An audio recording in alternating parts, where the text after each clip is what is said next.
FanaticFootballFanatic.com. What's up, everybody? Good morning. Welcome to Middays with Marks on 97.5 The Fanatic on this beautiful Monday in the Delaware Valley. John Marks. And we say good morning to Ray Dunn. Ray, good morning. Good morning, Johnny. How are you? I'm great. How are you? Fantastic. And we welcome in the man who broke the big story and is not getting credit for it. Cooper DeJean and what's her name? Nikki Bella? There you go. His name's Sean Brace. Good morning, Sean. The love correspondent for the Middays with Mark show is back in action here. Yes. And, man, been there, won that, Johnny. Feeling good, feeling great, sir. Good. Morning, everybody watching on YouTube. Make sure you like and subscribe to 97.5 The Fanatic on YouTube. Get involved in our chat. If you're able to watch the show live between 10A and 2P, we have a community of chatters and viewers. Now, if you can't watch it live, of course, you can always go back and watch it on YouTube. It's available 24/7. And I've been doing some Phillies episodes here. We've been putting out a couple of weeks. So if you haven't seen any of them, just go to 97.5 The Fanatic on YouTube. And, of course, good morning to everybody out there listening on the app.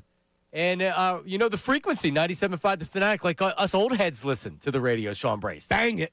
Well, Eagles won. How about it? How about that? They've clinched the NFC East. The Dallas Cowboys have been eliminated. What I believe is an impressive win by the Eagles. I know the Commanders aren't great, that they were down to their second quarterback and then their third quarterback. But all in all, Sean Brace, an impressive win for the Eagles. Yeah, look, and I know last week I came on here and I was guns blazing with the win over the Las Vegas Raiders, and it was ugly, but from the Raiders' perspective, but the Eagles handled business. Going into that game against the D.C. Commanders, I saw a lot of this on my timeline. It feels like we play D.C. every year on a Saturday, and crazy stuff happens, right? So right then and there, this is a road game, a division battle versus a team that has nothing to play for. The Commanders had 4 wins going into that game. Oh, by the way, they still have 4 wins. They had nothing to play for. So that's just an opportunity for them to, of course, take a shot at the Eagles, come away with the victory, and ride off into the offseason with a little bit of something that you can build off of. That was a big spot for the Eagles, and they handled business. Did life get a little bit easier in that second half going up against Josh Johnson, his 19-year NFL career? Of course. Great nugget by Ray Dunn, too, if I want to shout him out. A nugget? What nugget? Oh, great nugget. This was good, Ray. Where'd you pull this from? The internet, man. Where can you find anything else?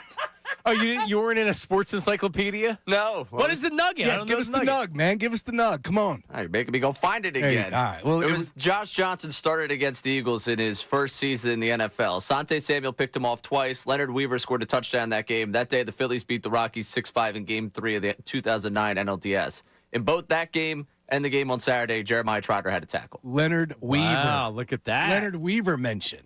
Yeah, look, and John, just again, you're talking about a team going in a division battle, and it's a Saturday game. All eyes are on the Eagles, and people are still saying that, you know what, this is a team that's not really built for what's next in the postseason, and they got back to what their strengths are. Saquon Barkley running the football, Jalen Hurts underneath, defense. I could go on and on about so many of the bright spots. I came away with a big smile on my face Saturday night. Yeah, I did too. And I'm not going to pretend that the Commanders are a great team or anything like that. But as you were saying, crazy things, weird things happen. Division game, Saturday, third to last game of the season. And what do you know? They're behind at the half. Jake Elliott's missing field goals. And you get, like, at halftime, you're thinking, are we really going to do this? Is this what we're doing? You're going to lose to the Commanders? Now you're going to have to beat Buffalo, or then you're going to have to go to Washington? Like, you're already thinking worst-case scenario. At least I was. Like, are you kidding me? You're going to need the last week of the season to win the division? Like, oh, great. And then the second half happened. But I agree with you from the perspective of the Eagles last year, how they won, how they were so dominant was Saquon Barkley doing extraordinary things, Jalen Hurts like throwing the ball really, really well, and a dominant defense. And what did you see on Saturday? Saquon Barkley looked like the Saquon Barkley from last year. Doesn't he have more of a pep in his step, more of a jump? The spin move out of being a one-on-one spin move where he makes him look foolish. That was incredible. And that probably wasn't even his best run all game. It wasn't. Oh, he was great. It was the bulldozer mode when he carried 6 players into the end zone. He looks confident. He looks healthy. The jump is there. He looks like the running back we saw last year. Jalen looks confident. AJ looked great. Devontae looked great. How about Dallas Goedert, who's having one of the best seasons of an Eagles tight end? Really, I mean, since Zach Ertz had over 100 catches. But still, Dallas Goedert in this offense with how much they throw the ball, which isn't a lot, having double-digit touchdowns and being a force and a monster out there. This offensive line still needs some work, Sean, a little bit. But all in all, if you're looking for positives from this game, you got them. Your stars on offense balled out again. Yeah, anytime you're mentioning like Tommy McDonald or Pete Retzlaff, anytime those guys get brought up, you know you're doing a good thing. And that's where we're at with Dallas Goedert, 10 touchdown catches this season. Oh, by the way, remember, had the one drop. And, you know, you're thinking, wow, that was out of nowhere. And it was, because this guy continues to come up with the big play. And remember, John, go back to May. There was an offseason uncertainty for Dallas Goedert. Looked like he wasn't coming back. There were people talking trade, and it just was scratching my head. And I get dollars and cents, and that's what it comes down to. But I never wanted to part ways with Dallas Goedert. This guy steps up, makes the play when he's called upon, and what a throw by Jalen Hurts, stepping up in the pocket and putting it where no defender was. Great play. And Dallas comes down with it. 10 touchdown catches this year by Dallas Goedert. Heck of a year. Yeah, remember when Jason Kelce was Chip? It was shortly after Chip took over, or it was during Chip's tenure. He could have been had for a fifth-round draft pick. He could have been had for a mid-round draft pick. He was making a decent amount of money. His play had slipped, and Eagles didn't have a market. There's no market for him. If someone would have offered a fourth-round draft pick for Jason Kelce, he would have been gone. Yeah. Now he's going to be a Hall of Famer, played his entire career with the Eagles. Dallas Goedert, if someone would have offered the Eagles a mid-round draft pick and would have been willing to give him a contract, Dallas Goedert would not be here right now. A team didn't want to do it. He's got an injury history, and it's pretty much every year. I get it. Yeah, sure. But he's also a baller. He can play, and you're seeing it this year. Think about where the Eagles would be if they didn't have Dallas Goedert. Correct. Kyle Kutera, he can't be out there because he can't block. And by the way, he's not special catching the ball either. No. Let me know who the other guys are, the other tight ends at this point. Yes. No, but seriously, you have to. We did this the last day that I worked. You got to bring him back next year. You going to let him walk? You don't have a replacement. Correct. Yeah, they didn't draft somebody this year. When you let Zach Ertz leave, or you traded him because he was going to leave, Dallas Goedert was ready for a bigger role, and he was the better tight end at that point. There's nobody on this roster that's even a starting caliber tight end. Dallas was quoted something along the lines of, I'm paraphrasing here, that he wanted to come back for another opportunity to win another championship. That's, of course, and that was back in May. John, they're going to have a lot of tough decisions, because I'll tell you what, yeah, we're bloviating about this offense, and we haven't said anything about the defense. And I just want to give a little love to the big man up front, Jordan Davis. Yeah, defense is going to be continued. If the Eagles do make it to a Super Bowl, the Eagles win a Super Bowl, the Eagles make it to an NFC Championship game, the offense can't kill you. It's going to be on the back of the defense. Jordan Davis, man, it wasn't that long ago that a lot of the talk, and I always poured cold water on it. Oh, they may not pick up his fifth-year option. Like, sure. No, they're going to pick up his fifth-year option because he's still got potential, and he's still shown signs of being a really good player. Man, this year he has been one of the best defensive tackles in the league. Now you put him next to Jalen Hurts Jalen Carter entering the playoffs. Good God. Yeah, again, they limited the Commanders' run game, which you know that they want to run the football, to 90 yards. They attacked the middle of the field. Jordan Davis had his best game, as far as I'm concerned, all season, maybe in an Eagles uniform. 4 tackles, 2 for loss, 6 defensive stops, 2 QB pressures. He's the 5th most defensive stops among all defensive linemen in the league. I mean, Baldy is just going absolutely berserk on the breakdowns right now. You took the words out of my mouth. There's just drool hanging from the monitor with Baldy breaking it down. Those big meaty hands that must it's on the mouse that he's using. It looks like it's like a Hershey Kiss. And you're so right. The recruits are coming, John. The recruits are coming. Jalen Carter, come on back. Let's go. Isn't like you look at the defense, and we'll get into this later with Ray regarding Brandon Graham, but all of a sudden they have ends, they have defensive ends, they have defensive tackles, they have a rotation. Nakobe Dean seems like he's okay. He had left the game, but he had talked afterwards, and he said he's okay. And by the way, like if he needs to sit out a game or two, he's fine. Nakobe Dean, Zach Bond, and your secondary is ridiculous. Yep. Your secondary is good. Coop's out there running around making plays. So this is if the offense can do enough, if they can run the ball, if Saquon Barkley can be special, he was special against Washington, flat out. He was special. Not going crazy because this wasn't the Rams. The Rams lost the Seahawks. The Niners could be the number 1 seed now. So who the hell knows what's going to happen in the NFC? It's all up in the air right now. It's crazy. And you know what that means? The Eagles just became that much more dangerous.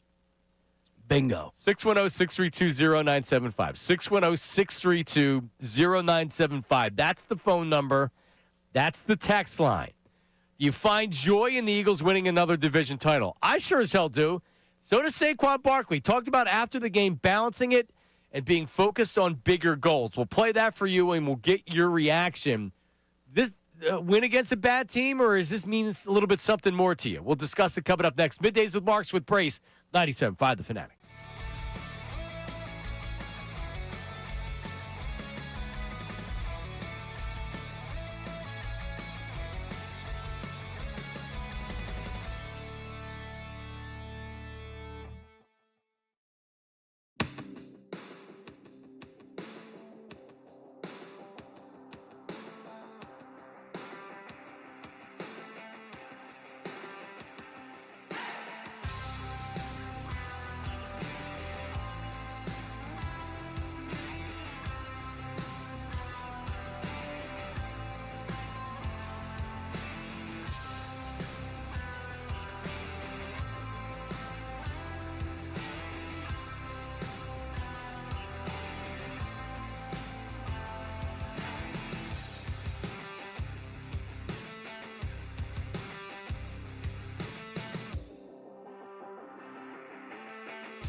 Oh, the weather outside is frightful, but the fire is so delightful.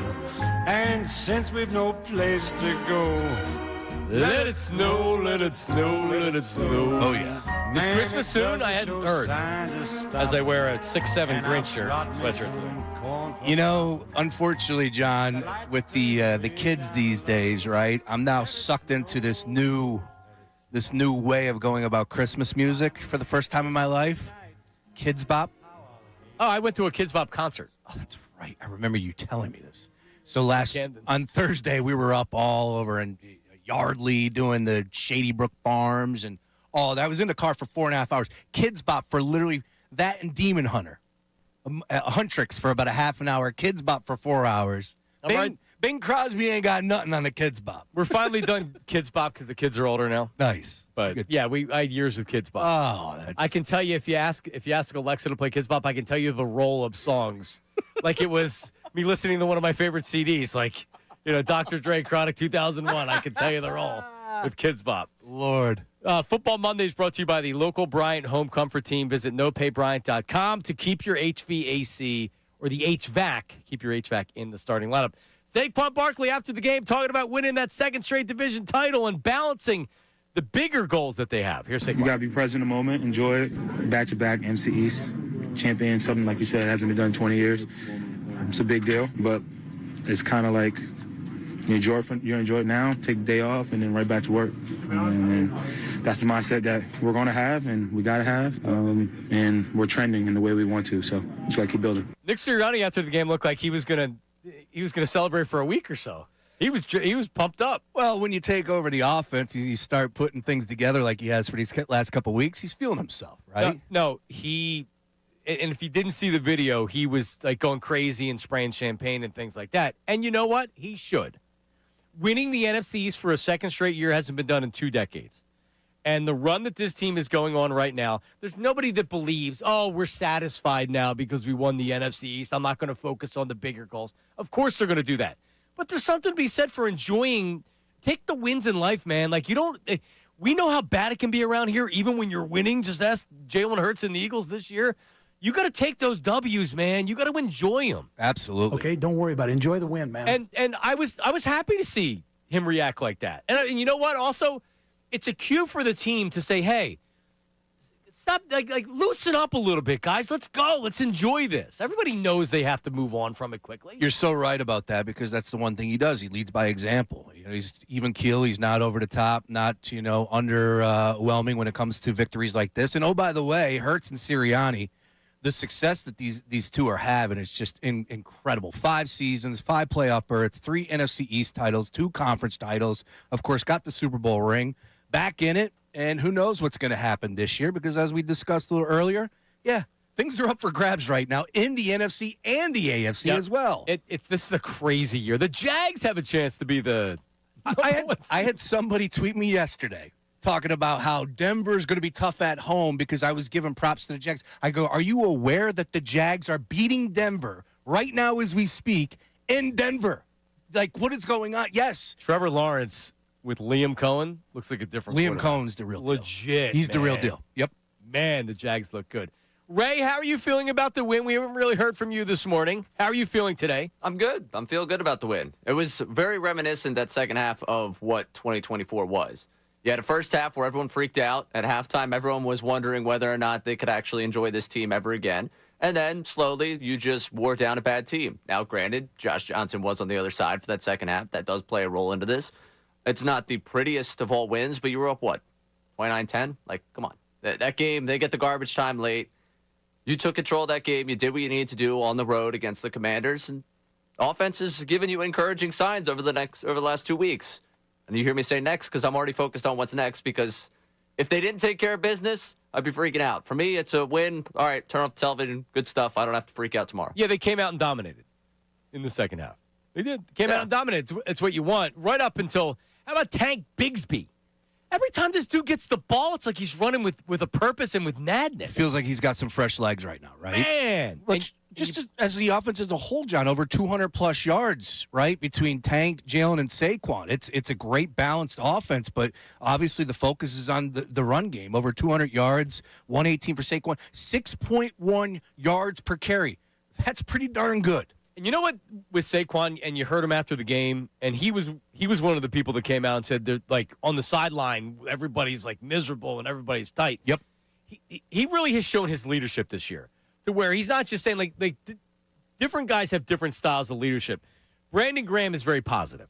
We can still win. You know, like even though we're pretty much officially eliminated, I'm not giving up until we're officially eliminated. Brandon's a very positive guy. Saquon's got some edge to him, and right now he's running and he's playing with edge, the same edge we saw last year. And he's doing it at the right time, Sean. You know, and I'm very cautious because, look, as these guys get older and what they did last year, you know darn well it's going to have somewhat of a toll on them. But I never looked at Saquon going, oh, man, he's losing a step. Oh, the father time's catching up with him. Never put that out there. The big thing for me was just the fact that the offensive line was struggling to block. And somewhat the interior offensive line did against the Commanders because you saw Saquon was getting hit in the backfield, but it was vintage Saquon, albeit last year and all those years with the Giants, that he made the first guy miss. Boom, second level, taking it, getting 40-plus yards on a carry. Something we don't see all that often this year. Spin move. Now, you did have the brawl at the end of the game, which we'll discuss coming up, but hats and flags everywhere. Holy God, it looked like a training camp fight. It's a regular season game. Let's go. What is going on? It feels like they're back. Against bad teams, but it feels like they're back. The Bills survived. They survived the Browns. It's not like they had a hell of a day where you have to be fearing Josh Allen and that team. They've underwhelmed this year. Oh, yeah. No, the Bills. Look at Josh Allen's numbers yesterday against the Browns. I get it. Again, good defense. Got to find a way to win a football game. That's all I've been saying about Jalen and this Eagles team. I'm pretty sure that's what they're saying with the Bills. That's, as far as entertainment value is concerned, when you watch the Bills play, you're getting your money's worth. Every single game. Look, last time that these two teams matched up back in 2023, and that's when the downfall happened. That's when everything went south. It was 37-34, I want to say, overtime. Jake Elliott with the rain-driven kick to tie it, I think. Wow. I forgot about that. Those are the good times. He legit might be the worst kicker in the NFL right now. Well, and that's something we'll talk about coming up because the Eagles have a kicking problem, and it's a matter of what the Eagles do about it. Be careful. They're going to run that on ESPN. They might. Do you bench him? For who? Are you Super Bowl winning kicker? You're going to bench Sean Brace? What station do you think you're at? Oh, come on. Are we dialing up Akers next to bring him off? Is he available? I bet you Akers could put one through right now. I'll guarantee it. Yeah, from 30. If Phillip Rivers is coming back, shot putting the ball, as he's going to do tonight against the 49ers. Oh, good luck, Phil. I guarantee Akers could come and put a couple through the uprights. Bills are 2.5-point favorites. You nailed that. Oh, by the way, I asked you a week ago. You nailed it. Nice work. That's true. You must do this for a living. 610-632-0975. John Marks, Sean Brace, Ray Dunn, Middays with Mark. 610-632-0975. Has the last 2 weeks made you feel better about where the offense is? Devontae Smith talked about the progress and what he still needs to see. We'll play that for you coming up next. Middays with Marks, 97.5 The Fanatic.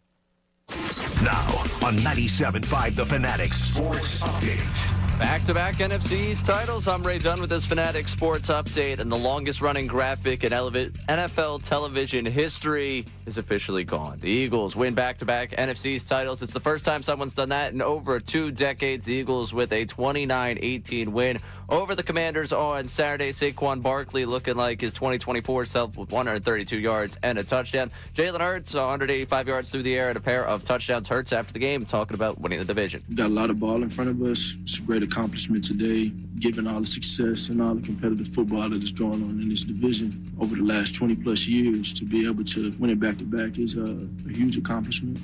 And now the Birds, NFC's champs. Obviously, that playoff spot locked up for you. Currently sitting in the 3rd seed in the NFC. As for the 76ers, a 2-0 weekend led by 2 30-plus point games from Tyrese Maxey. VJ Edgecombe had 20-plus in both those games as well to beat the Knicks and the Mavericks back-to-back nights. And the Flyers have the Canucks tonight at 7:30. You can listen to the game right here on 97.5 The Fanatic. This update brought to you by Super Sure. Do you own a small business? You need to hear the seismic shift is coming? It's time to get Super Sure. Not kind of sure, not pretty sure, but Super Sure. Coming soon. I'm Ray Dunn in your home for the Sixers, Flyers, and the best Birds talk in town. 97.5 The Fanatic and 97.5thefanatic.com.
plays like that, but we just have to finish it.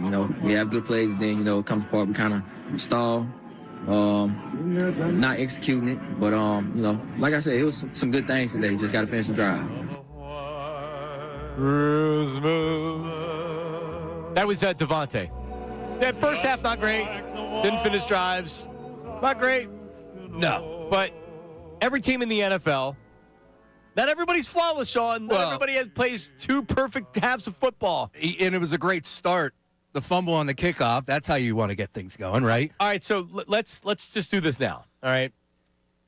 Like special teams, anything but special. Britton Covey, see ya. But the problem is I don't know who's returning punch or Why kicks. don't you like Britton Covey? Well, because he almost fumbled. Was that a punt? He did fumble the one time, and he recovered it. You're right. But and then he almost fumbled another time where it was like he was holding it like a loaf of bread. He's a crash test dummy out there. I know he is. I almost want him just to kneel. Almost, yeah, honestly. Fair catch, Reno Mahe. Everybody back there, fair catch. That's it. Reno Mahe would just fall forward or would fair catch it, and they were fine with it. That's where I am right now.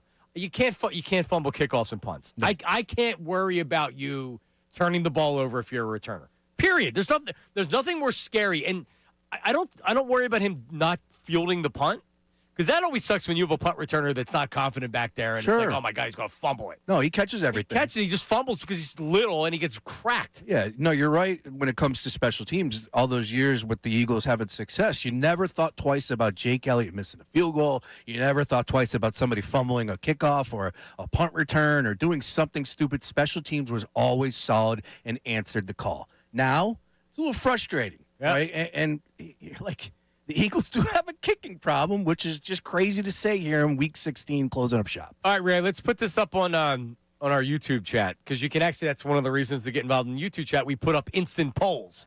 I like that. All right? So the Eagles consider a move. And when I say consider a move, you bring in kickers. Because you know that you can sign them to the practice squad and then elevate them without having to release Jake Elliott. I value Jake for how long he's been here, for what he's done in postseason or whatever. With these kickers, they're like relief pitchers. They're like closers. When they lose it, they lose it. And right now he's lost it. So the thing that sucks is we both watch a lot of football. Everybody watches Red Zone and everything else. I look around the NFL. The Bears game, Cairo Santos, and that was a windy game. Yep. He's nailing 50-yard kicks. There's no worry about any of that. If you go into the playoffs with Jake Elliott not having confidence in him, that's a problem. Yeah, and especially the way it played out on Saturday where he got another opportunity 5 yards closer and did the same darn thing. The big issue for me, it's where the confidence comes in with Sirianni. Is that going to affect his play calling? And it did. Instead of maybe taking a shot at a 56-yard field goal, you're not even thinking twice about that. It's 4th and 7, and now you're going for it. No, it does. It not even to play on 3rd down, but leading up to the drive, once you get in there, it's like, okay, it's 2nd and 5. We're not going to kick a field goal where we are, so I have to look at this as 4-down territory. To where if you had a kicker, like Dicker, the kicker, was here for one game. Yeah, one game. And he was great. And he's automatic. He's the best kicker in the league. Under 50 yards, which is a great segue to Rube over here at NBC Sports. He had the article. He said this year, under 50 yards, or heading into this year, Jake was 92% inside 50. This year, he's 81%. The league average is 91%. That tells you how bad he is. Dicker, the kicker, he was on I don't even know what national TV game. Maybe it was against the Eagles. It was against the Eagles. They had the stat. He's 99 out of 101. Correct. On field goals, he's kicked that many? Unbelievable. And this was under 50 yards, I think, where it was. But he hits – if you can't hit a 55 to 60-yard field goal, I don't know, 80% of the time, 90% of the time. What Aubrey with Dallas, what a weapon he is. He missed a couple, but he did. He missed his last game. It's just frustrating because it's not something that you thought would be an issue at this point in time. We'll play you some comments from Jake Elliott after the game coming up here. Let's go to Sean. Sean in South Jersey. This is our friend Sean Bernard. What's up, Sean? Good morning. What's going on? How we doing, guys? What is up? Not too much. I want to start with a quick Eagles point and bring up the Sixers a little bit on the tail end here. But to stick on the Eagles for now, a lot of comments from Dan Quinn after the game about the see you in 2 weeks and all those kind of things. Obviously, the punt was pretty lame mid-game, but do you think that changes the way that they sort of approach that match when we do get there to close down the regular season?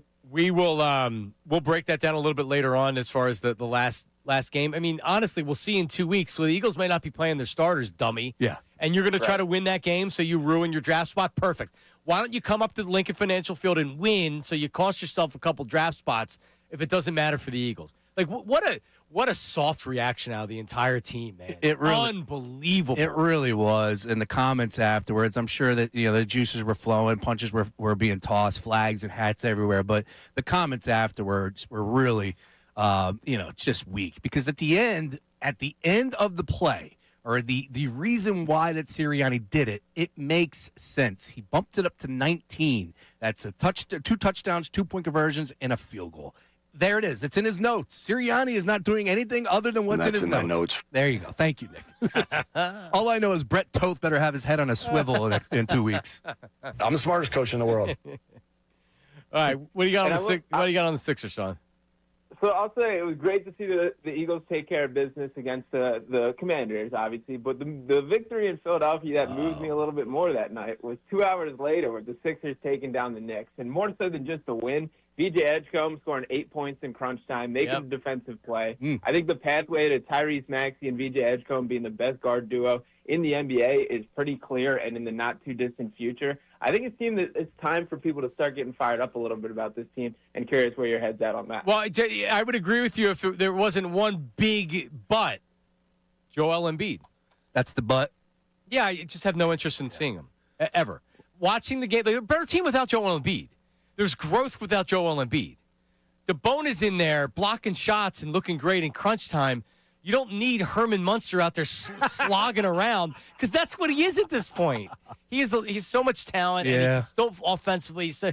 He changes everything that they do. It's over. Yeah, I know. I woke up this morning to Sean's article on Crossy Broad where he is a big up in VJ Edgecombe. And there's a lot to like between those two. And sexy is out. They love it. Yeah, that's it. They said that to Ray, by the way. Sexy's out. Did. We asked about the 01 uniforms. I'm pretty sure Connor's question, though. But all right. Well, Ray was there. Sexy is out. I was sitting there. I was not a fan of those uniforms back in present day, in 01. I just wasn't. I didn't like the logo. Me neither. I didn't like anything about those jerseys, to be honest with you. Now, those black jerseys are hitting me in such a different way. I don't know what it is. Sexy is out. They are sexy as hell. Thank you. The Phillies powdered blue in those mid-'80s jerseys, no one liked them at the time. They hated them. That's funny you bring that up. Now we love them. Oh, God, yeah. They could be potentially the best ones in the league. Oh, my God. Sexy is out. Yeah, sexy as hell. And by the way, Sean Bernard, I DM'd him once, and I said, you are so irritating with your Sixers coverage. He knows that. And he knows that's that. a compliment. Yeah, he knows that. He's doing his job. He's like Ziggy from The Wire. He's so rest in peace. Basketball. Yeah, he's irritating because he's the biggest Embiid guy ever, and it's over. It's over. You like it The or problem not. is you can't get rid of him. No, he's not going anywhere. Got a brand new contract. Yeah, let's keep it on the Eagles. Let's get it back to the Eagles. All right. We'll take your phone call, 610-632-0975. Jake Elliott's comments after the game addressing whether it's a mental struggle for him and how he would react to the Eagles bringing in competition. That's coming up next. Middays with Marks, 97.5 The Fanatic. All right, let's talk about my hair. Let's talk about your hair. Are you balding? Are you starting to go bald?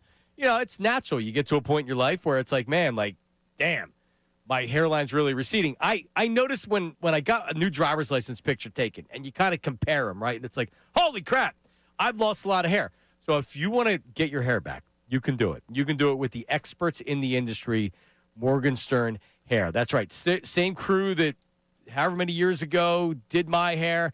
They've been doing it for over 30 years, the most experience, the most success when it comes to hair in Philadelphia. So if you've thought about, I saw this product on Instagram. Everybody swears that it actually works. Use your head. You get a guy spraying something on his hair, and all of a sudden he's got this big afro. No, it's not the way it works, right? This actually works. Whether you're talking about a hair transplant like I had or all the other, really, it's 2026 almost. The science that's involved in regrowing your hair is legit. And Morgenstern Hair is the place to go for all of this. I've known them for 15-plus years, and I stand by them. They're the best in the business. So if you want to shave your head because you're losing your hair, that's awesome. It looks great. But if you want to keep your hair, morgensternhair.com. That's Morgan with an E. morgensternhair.com, or if you want to speak to their hair team right now, just say, hey, I heard Johnny Marks talking about you. 610-980-4000, 610-980-4000 at morgansternhair.com. Unfiltered with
weekend, the most downloaded Christmas song globally. Is it because too many people?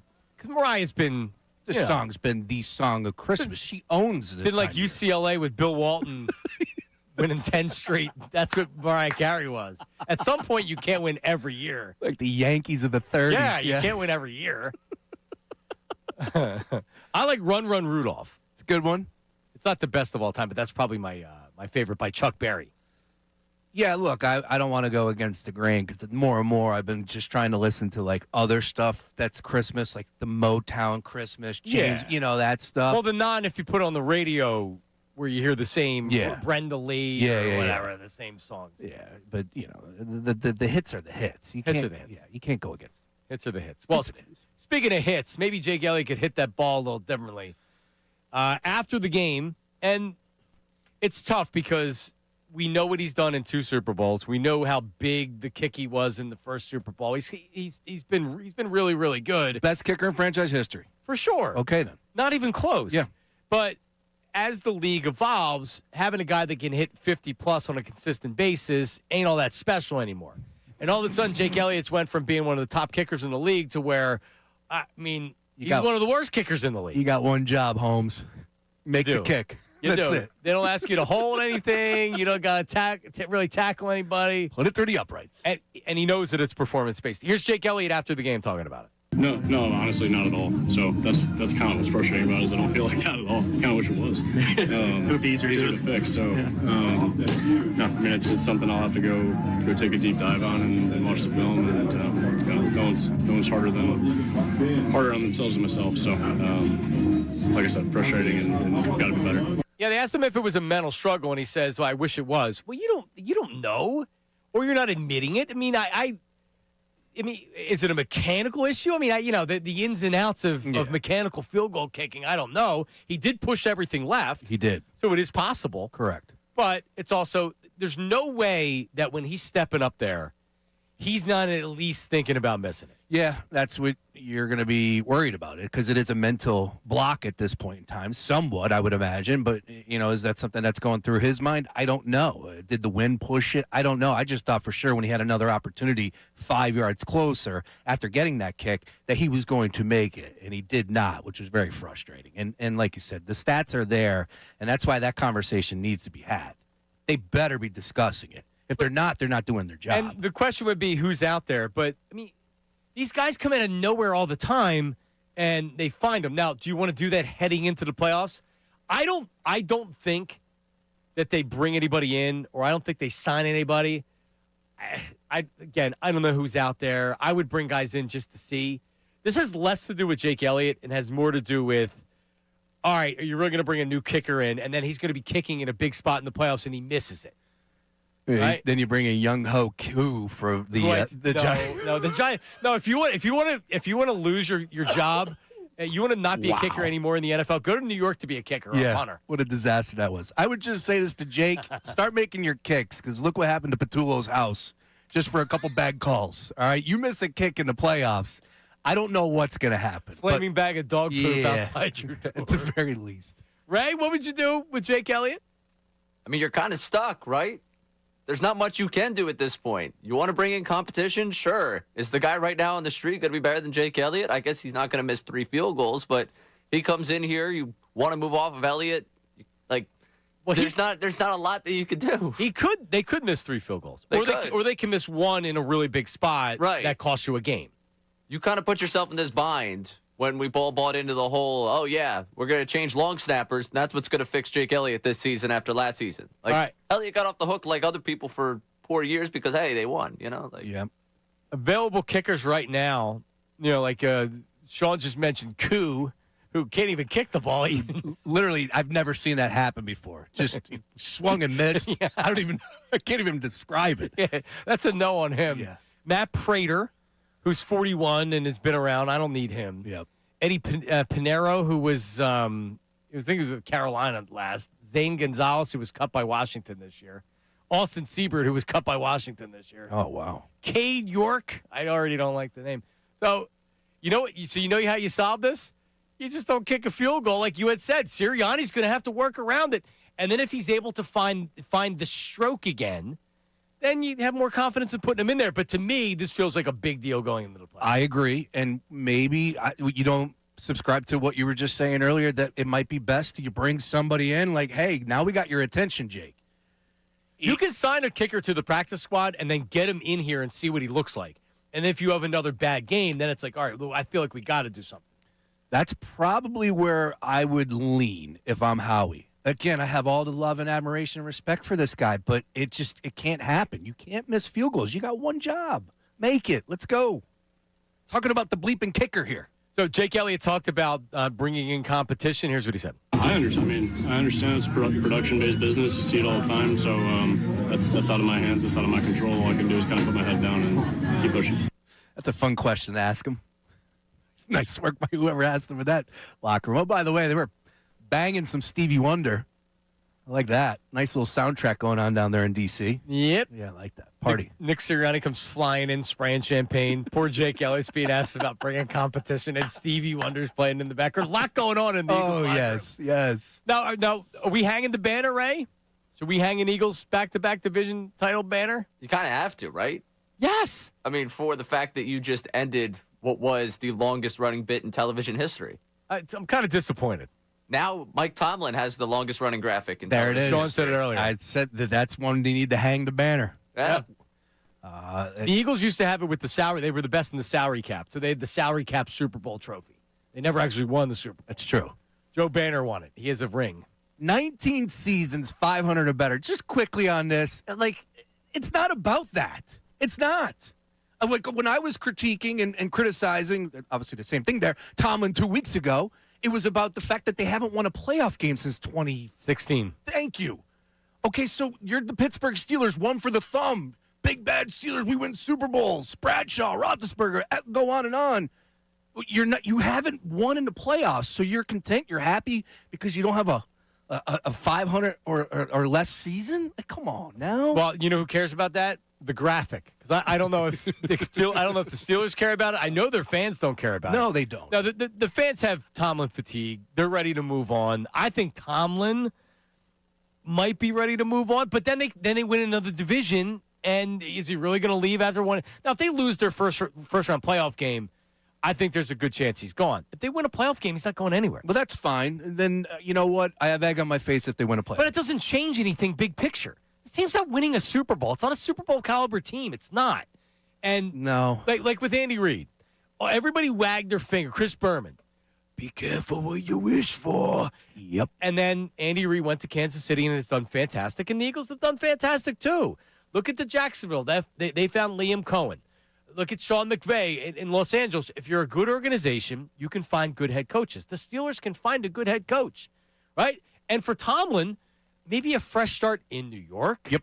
Or somewhere else. It makes a lot of sense from both parties. Well, there was a lot of people on the timeline throwing it back in everybody's face because, again, I think you could ask those questions. This is a team that was not winning games against good competition. And, oh, by the way, in my mind, did not have a chance at doing anything significant when it comes to playoffs. So I thought two parts. One, the Steelers probably have fatigue with Tomlin, the fans. And, oh, by the way, it would probably be the best for Mike Tomlin to say, hey, if I can go get another job elsewhere, like Andy Reid. Make more money. And he's making a ton of money, but still. And a fresh start. Yeah, my buddy Rick just sent a text. He's a genuine Pittsburgher. Okay. Tomlin will be with us till he dies. Yeah, probably right. 3 coaches in 66 years? Probably right. Tomlin will have to want to leave for them to be gone. So I don't think the Steelers are – if they were to go 5-12, then maybe it would be too much. But they're never going to be that team. Well, they haven't done that in 19 seasons, John. All right, coming up, we're going to do How About That? The day after – in the NFL, our favorite stories, we play you sound with it. How about that? Featuring DK Metcalf, the Bears' big night, and the Jags, and more. How about that? Coming up next, Middays with Marks, 97.5 The Fanatic. Now on 97.5 The Fanatic Sports Update. Back-to-back NFC East titles. I'm Ray Dunn with this Fanatic Sports Update. The Eagles did it. They finally did what no one had done in 2 decades, and that's winning back-to-back division titles in the NFC East. They did it with a 29-18 win over the Commanders down in Landover, Maryland on Saturday. It's the first time again in 2 decades you saw that in the East. Saquon Barkley looking like he did a season ago. 132 yards on the ground, a touchdown. Jalen Hurts, 185 yards passing, 2 touchdowns for him. After the game, head coach Nick Sirianni talked about winning back-to-back division titles. You know, it's hard to do this. Obviously, in this division, we've seen the data says, you know, it's hard to repeat as winners in this division. And we're happy about that. We'll celebrate it. We've got a lot to clean up, and then we got a lot more goals on our mind. We got 2 more games left in the regular season. Right now, sitting the 3rd seed in the NFC with their playoff spot all locked up. 2-0 weekend for the 76ers. 2 30-plus point games from Tyrese Maxey. 2 20-plus point games from VJ Edgecombe. They beat the Knicks and the Mavericks back-to-back Friday and Saturday night. Flyers got the Canucks tonight at 7:30. You can listen to the game right here on The Fanatic. This update is brought to you by SuperSure. Do you own a small business? You need to hear this. The seismic shift is coming. It's time to get SuperSure. Not kinda sure. Not pretty sure, but SuperSure. Coming soon. I'm Ray Dunn, your home for the Sixers. Flyers, the best birds talk in town. 97.5 The Fanatic and 97.5thefanatic.com.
triple 200 for the first time.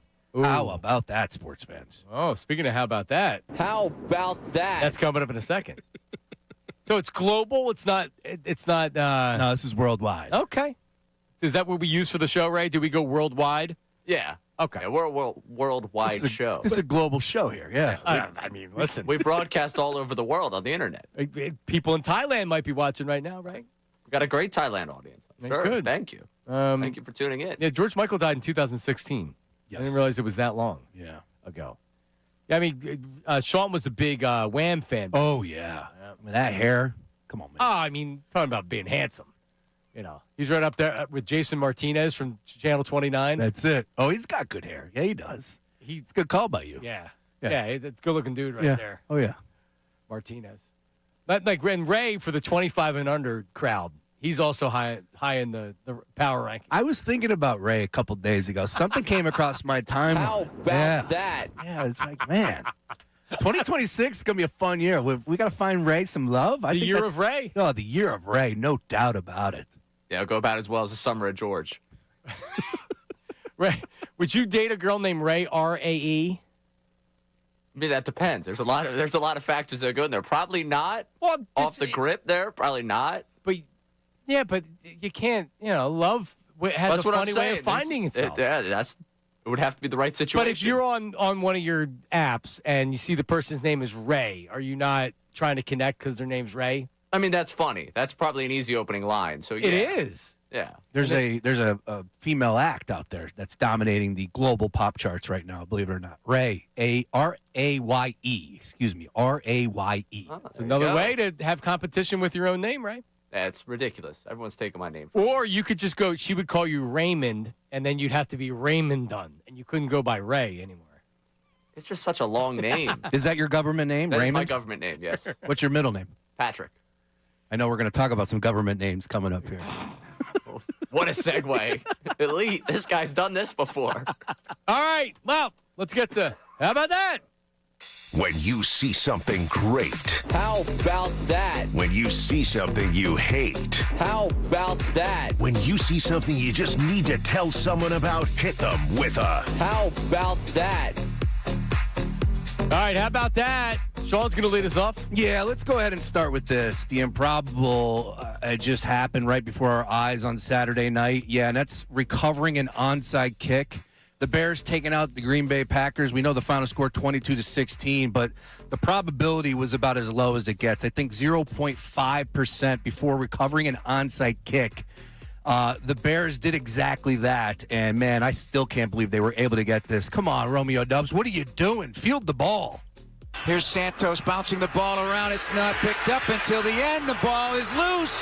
Far side of the field in front of the Green Bay bench. Let's see who's got it. Bears feel like they've got it. Green Bay was ready to get it. Bears ball. They've recovered an onside kick. The fourth quarter magic is somehow continuing here in Chicago. And they deserve all the credit in the world for winning the game in overtime, but that game was there for the taking, and Green Bay losing Jordan Love early in the game. Malik Willis finding the way to win a game in those conditions on the road. And like I said, you're talking about 0.5% win probability. This is the fifth most improbable win since 2016 in the NGS era here, John. How about that? Yeah, what a horrendous loss for Green Bay. Correct. And, I mean, on an onside kick, let me take you inside of where I was for the onside kick and for most of the fourth quarter of the game. I was wrapping presents late, and then I needed to go to Target for a pickup, and there were more boxes to put stuff in, and then I needed to do some shopping at Kohl's. Both outlets were open till midnight. So I was in Kohl's, shopping in Kohl's, listening on my, because you can listen to the game. Sure. If you go, I have the Westwood One app. So I was listening to the game. Ryan Leaf was the analyst on the game, by the way. It was pretty good. Okay. But yeah, so that's where I heard the onside kick, and I was so mad because I hate the Bears.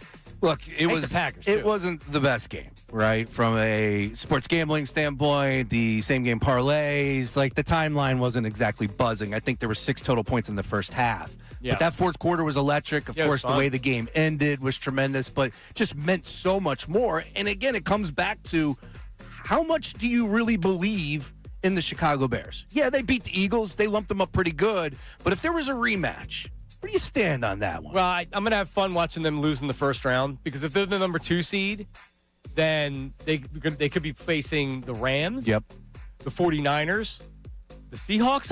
Even you could end up with the last team to make the playoffs. I guess the Packers would be the last team to make the playoffs if they're in there. So anyway, they could be facing a team that is maybe better than them. I'm having fun watching them lose. And I give Ben Johnson a lot of credit. Oh, yeah. They're finding ways to win games. Finding ways to win games, talent's normally what wins. You can find ways to win games. That doesn't translate from year to year. We'll see. I mean, we keep disrespecting them. I keep disrespecting Seattle. All they do is keep winning. So let's play them in the playoffs. Yeah, the 2 teams in the hunt, the Detroit Lions and the Tampa Bay Bucks. So it's looking like Packers, Niners, Rams, Panthers, Eagles, Bears, Seahawks. We'll just see what order it is. Malik Willis, I mean, some may say he gave the team a chance to win because Jordan Love wasn't doing a whole heck of a lot. Love left with the lead. What was it, 3-0? 6-0? Yeah, but and they should have had touchdowns too from some of those drives. They had as well. the lead, man. It's about winning football games. Malik Willis comes in, gets himself hurt, and oh wow, he looks flashy. He scored 1 touchdown. Got himself hurt like Jordan Love did. He got concussed. That's a different thing. Malik Willis is running around like a lunatic for no reason. Trying to make plays, a backup quarterback. Yeah. He comes in cold off the bench in Chicago, and he comes out, he balled out, man. Oh, yeah, I balled out. Any other quarterback where his team scored in the teens, you would not be talking about, he balled out. 9 for 11, 121, and a touchdown. Pretty darn good. Did his team win the football game? How about that? No, not because of him.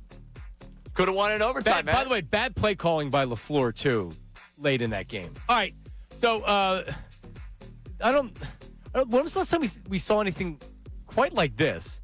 So you have the Lions and you have the Steelers. Steelers get the win, and it was a wild ending. But DK Metcalf walks over to the stands and throws a punch at a fan. Here's how it sounded on CBS. DK Metcalf had mixing it up with someone in the stands. Oh, my gosh. And that, not going to have great consequences for the Steelers and Metcalf. He just got to block out the noise. We go down to Tracy. Well, I was watching it, and he came over because the fan in the stands was holding a 4 Pittsburgh jersey. He went over, and the fan said something to him, obviously.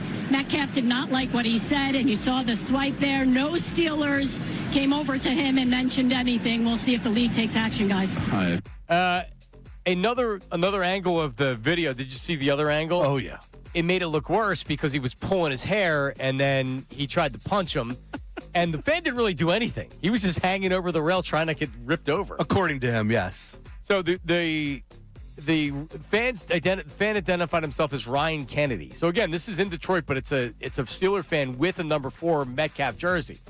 He claims he called Metcalf by his full name, or as he called it, his government name, the Kalen Zacharias Metcalf. Oh, man. And that was the reaction. Metcalf did not comment in the locker room afterwards. Why did he? Metcalf's not going to go over there for no reason. You would like to believe, yes. But why would the fan who's wearing his jersey yell something negative? The Steelers were winning the game, right? It's odd. This guy I don't know. I'm reading something here from a Pittsburgh Steeler blog. He said he's the biggest Detroit Lions fan ever. So maybe he was just back there trying to be a little bit of a... so it was a Lions fan. Yeah, it was a Lions fan behind the bench. Maybe he came with, like, Carrot Top. Maybe he had, props ready to go. He must have had... And if there's one Steeler guy that you're going to believe, maybe take, a shot at verbally and that you think you can get underneath the skin, it's definitely DK. Can't do that. So what happens, Ray? Suspension? Yeah. 1 game? At least. Rest of the season? He didn't hit him. Here's my issue, though. Didn't Lamar do the same thing and he didn't get suspended? So that's where it's like, all right. Yeah, so 1 game because they're just going to make an example here. But, yeah, we all kind of forgot about the Lamar thing back in September. Lamar in Buffalo. But was it a punch or was it a shove? It was more of a shove, if I'm not mistaken. More of a get-off-me guy type. It was like the Baltimore Ravens were celebrating. Yeah. And a dude was overhanging himself, and he kind of gave him a little something. But don't touch the fans. Like, if this is true, if this account is true, and this is all he said, DK's 100% wrong. Yeah, but the dude really shoved Lamar, and I don't think he was meaning to do it because he was hitting. I'm looking at the video. He was hitting other players on the head, but even in doing that, it was too much. Yeah. It was way too much. I mean, he's getting at least the game. They're going to make an example. Can't touch fans. At least the game. If you have an issue with the fan, it doesn't take much to get him thrown out. All you got to do is say, hey, that guy's got to go. And they'll throw him out. They don't second guess you. He's gone. If you can't deal with the guy yelling, he walked over. It's not like the guy ran on the field. Like in this case, Lamar was near the sideline, but the guy's leaning over, and he really shoved him. So that was a reaction.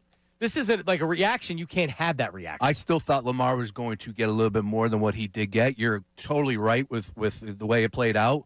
This is just something different. Again, you can't do that if you're DK. Come on. You can't. Government names. Who knew? Jags win as well. Kind of ran out of time for the rest. We'll do some more. We'll do another. How about that later on in the program, Ray? I mean, just the Jags not being respected. The small market Jags? Yeah, the small market Jags. All right, Ish is coming up. Your text line reaction to the Eagles win. The latest on the hot stove with the Phils.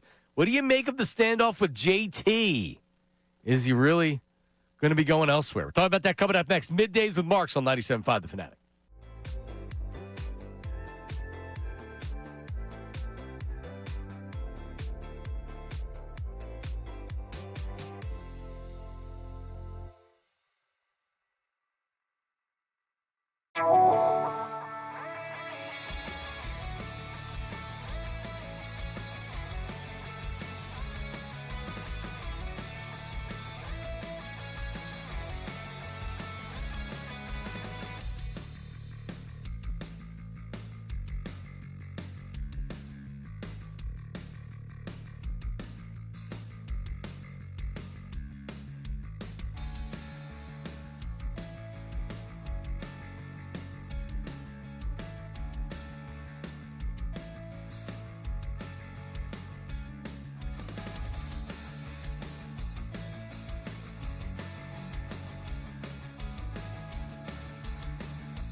don't know, like a half hour, 40 minutes from now. It depends. Like, are there timeouts at the I don't know. Start the clock. Right. Instead of just giving her some time, I'm like now having a conversation about it.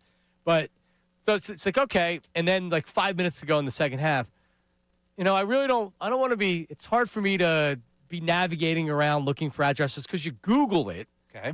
And then a bunch of addresses come out. Yeah. And unbelievable light displays, kind of like right in our area or whatever. So it's like, so you want me to come? You want me to go? Yes. So I'm like, okay, halftime. I already DVR the game as it is. Halftime, okay, we'll go out. So now, like, we go out. How long is halftime? 10 minutes, maybe? All right. What does that get you? Not much. 15 out of minutes? with a couple kids, out of the driveway, maybe. Right. And they weren't waiting in the car when halftime started. It was like, you're done. Bella, have you peed? Go to the bathroom. Now she's got to pee. She's fighting with me about going to the bathroom. Yep. So I got to take her in. She's yelling at me. So finally, like, halftime's just over and we're just getting in the car. So you know what I did, Ray? I did what every good father did. I said, you know what? I'm not even going to put the time limit on this. We're going to go out. We're going to drive around. I'm not going to worry about the text messages are going off in my pocket. I know things are happening during the game. I believe I was blowing you up. Yep. You were. Yep. I was not. I'm not going to pay attention. I'm not. Oh, don't put it on the radio. Don't give me. And so we just I didn't catch up until when did I text you guys that I finally caught up at the end of the game. So you didn't want to know. No. Because you want to go back and watch it and be surprised. I turned the TV off, so I went into the DVR and I found right after halftime, boom, started at halftime.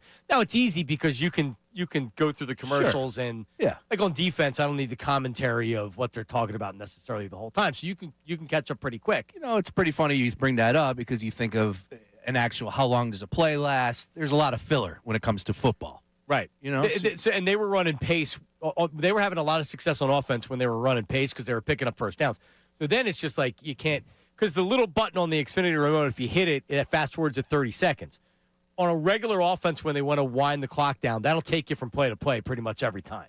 So it's great. You are you're going to make me look bad on that one, Johnny, because there is no way in hell I was leaving the couch. No, I know. Well, number one, I did get a vasectomy the day before. That's number one. But number two – how about that? How about that? Although I did go to a friend's house. I was at my buddy Collins. Yeah, don't use the vasectomy as you're such a weasel. I didn't do anything worthwhile. I didn't really move, just to the bathroom and to the fridge. That was about it. But would you have used, Daddy, can you come look at Christmas lights with us? I had the vasectomy. I got the vasectomy. Can't move. Give Can't me another leave. bag of peas. Yeah, doctor told me I need to stay right here. Don't be a hero. Let's go to Ish. Ish is calling from Levittown, Pennsylvania. Good morning, Ish. Good morning, how are you? What's up, Ish? What are you doing, man? Where are you? Yeah, I'm at my work right now. But that's all right. I kind of came to you quick. You weren't expecting it. But go ahead. It's okay. Johnny, you said something last week that I forget what you said, but I totally agreed with you. I think it was something about the Phillies. I think it was something about the Phillies or the Eagles. But at quick point, I just think we should get rid of Jake Elliott. I think his time is done. It's like you said, it's like relief pitchers. At a certain point, you just got to get rid of them. When a closer loses it, a closer loses it. And when it's a lot like a kicker. You're standing at the cliff, and there's nowhere to go from there. It's you and only you.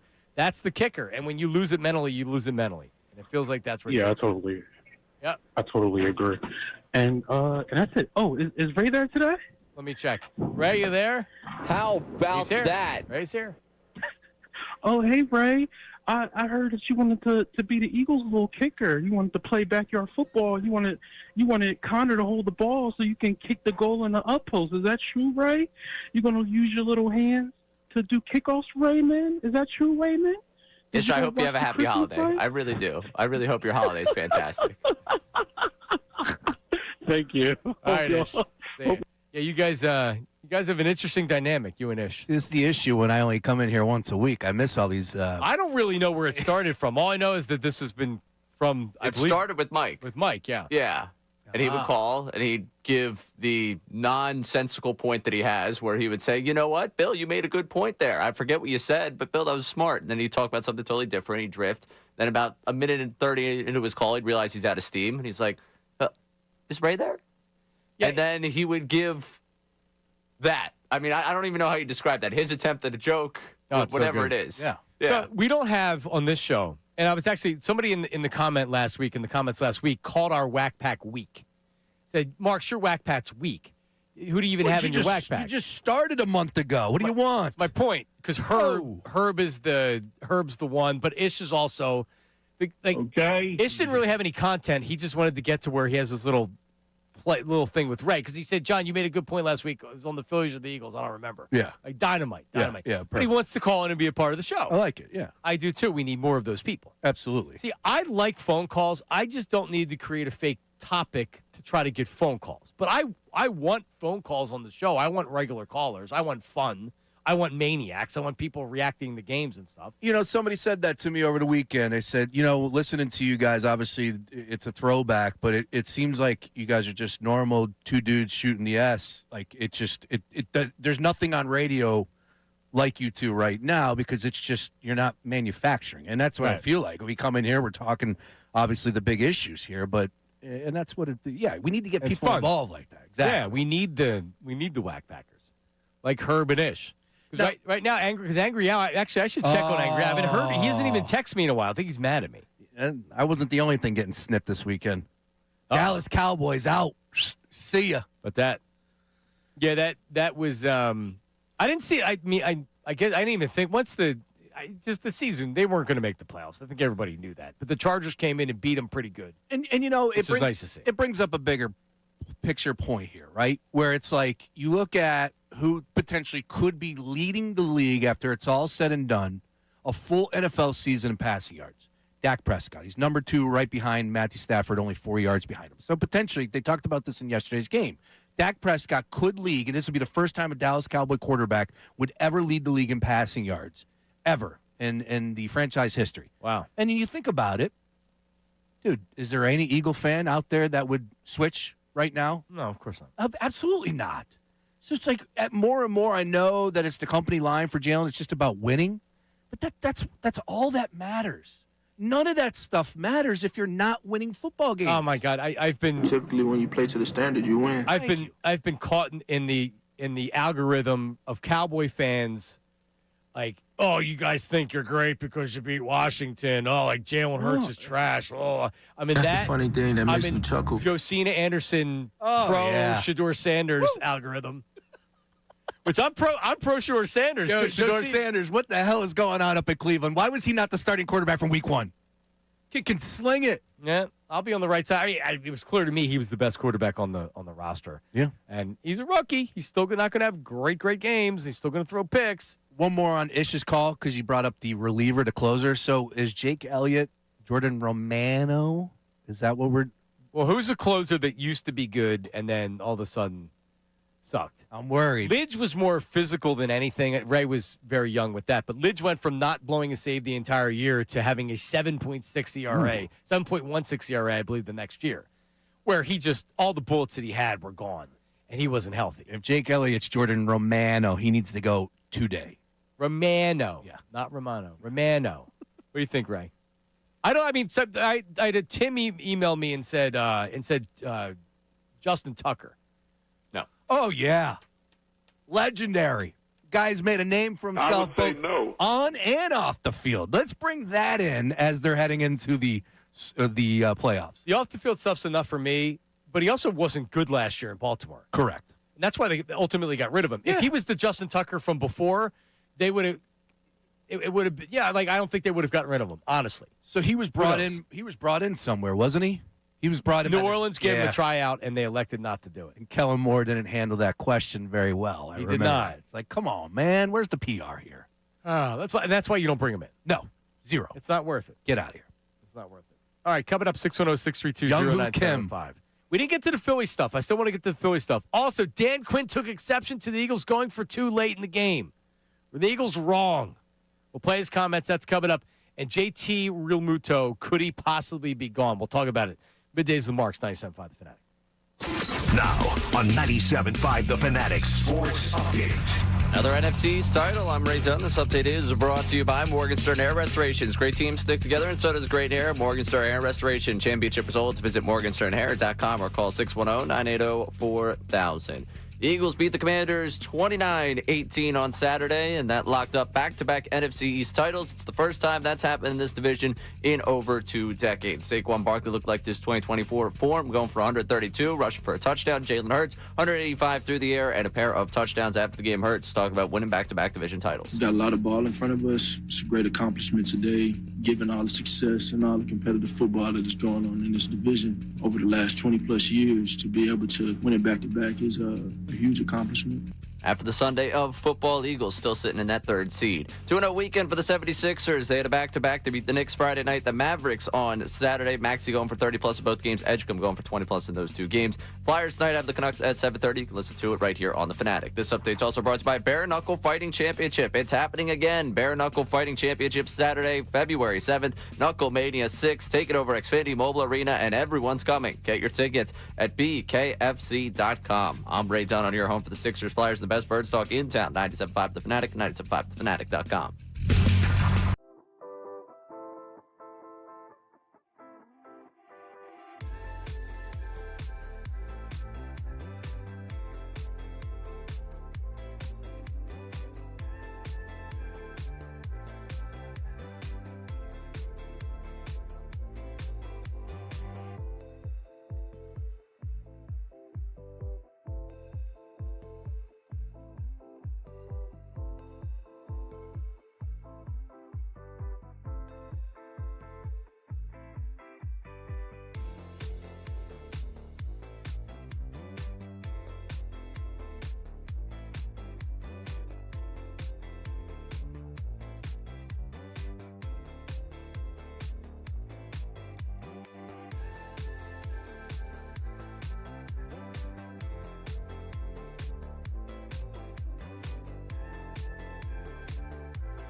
out of here. I was actually she's in my algorithm. She's in San Diego. San Diego. She got like a chicken coop out there. I wish I had a chicken That's coop. a blast from the past right there. Yep. Sheena Parveen. Yeah, if the video's out there, if you search it right. So I guess it's on YouTube. She used to get the gossip column right. Oh, articles she written. was the hot stuff of the mid 2010s. Nobody did the weather like Sheena. For sure. Nobody did traffic like Casey. There you go. You're talking about ahead There of their you go. time. No. You just couldn't get data that fast in the traffic. Oh, this is exactly why Jarek and Fox had her. Exactly. No one did traffic. You need good traffic. Let's go to, we'll get to the Phillies after we talk to Len from Swedesboro. Len is a day one caller. Len used to call me back on the Michael Bradley and Glenn Foley morning show. Nice. Len, how are you, buddy? Merry Christmas. Hey, what's going on, guys? How you doing? Good. Can you hear me? Yeah, you got us? Oh, yeah, I got you now. Yeah. It's great to hear you guys back on the radio, man. Johnny, I've been wanting you to get back. And, Sean, I was hoping you finally get back on the dial, too. So great to hear you guys back. Brings back great memories. My man, Len. Appreciate that. Yeah, absolutely. In terms of the Eagles, I've been a little upset at like the rest of the fan base. They don't understand how important it is for the Philadelphia Eagles to go back-to-back in the Super Bowl. I don't think the league is ready for that. I don't think the media is ready for that because they have all these built-in storylines based upon success from the 70s, 80s, and 90s. This Eagles team, man, they can go back-to-back. Man, I think it crushes the NFL. Man, how would they react to it? You're right, because they can barely handle this, what we're doing right now. And now that they can't, the Eagles, they shouldn't even try the tush push anymore. It absolutely doesn't work when they use it. They didn't know what to do with that. They didn't know what to do. Now they're gonna, you know what they're gonna do? The league's gonna stop Howie from writing all these creative contracts so they can sign everybody because that's a way to stop the Eagles. No, they're gonna do everything they can to stop us.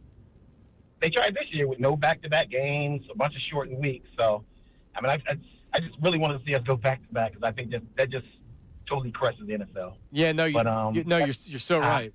So right. Yeah, I'm off this week, so that's the only way I can call in because I'm at work. I can call in, but always listen to you guys, man. Keep up the great work. All right, Len. Appreciate it, buddy. Great stuff. Yeah, and enjoy that time off, right? I feel like everybody's getting a couple days to themselves right now. I hope. Take advantage of it. Yeah, man. Unplug. Unwind. Unwind. Yeah. All right. The story came out over the weekend. The JT Realmuto and the Phillies, they're evaluating the catching market with Realmuto still unsigned. And Matt Gell puts it out there. It feels like it's put out there for a reason. And Matt's updating the story, and the Phillies are letting it be known like, hey, yeah, we have to look elsewhere. Because if JT doesn't resign, what are we going to do? Yeah. Correct. So it made it clear that the Phillies are still interested. They still want to sign him, but they're not close, and they'd like to get a deal done. But now it's kind of with JT. Look, we talked about this a couple weeks ago, and every offseason as a general manager for the Phillies, you got to have a plan, right? Like, what's Dombrowski's plan this offseason? This team won the division last year. 96 wins. Had a great year in his mind. I know hopefully fans would look at it the same way. I get it. We have a good club. Yeah, in unison. Nice work, boys. So I would imagine his plan this offseason was somewhat to get younger. You only had so many opportunities, only so many slots that you could do that in. And catching, again, it all comes back to what you just said.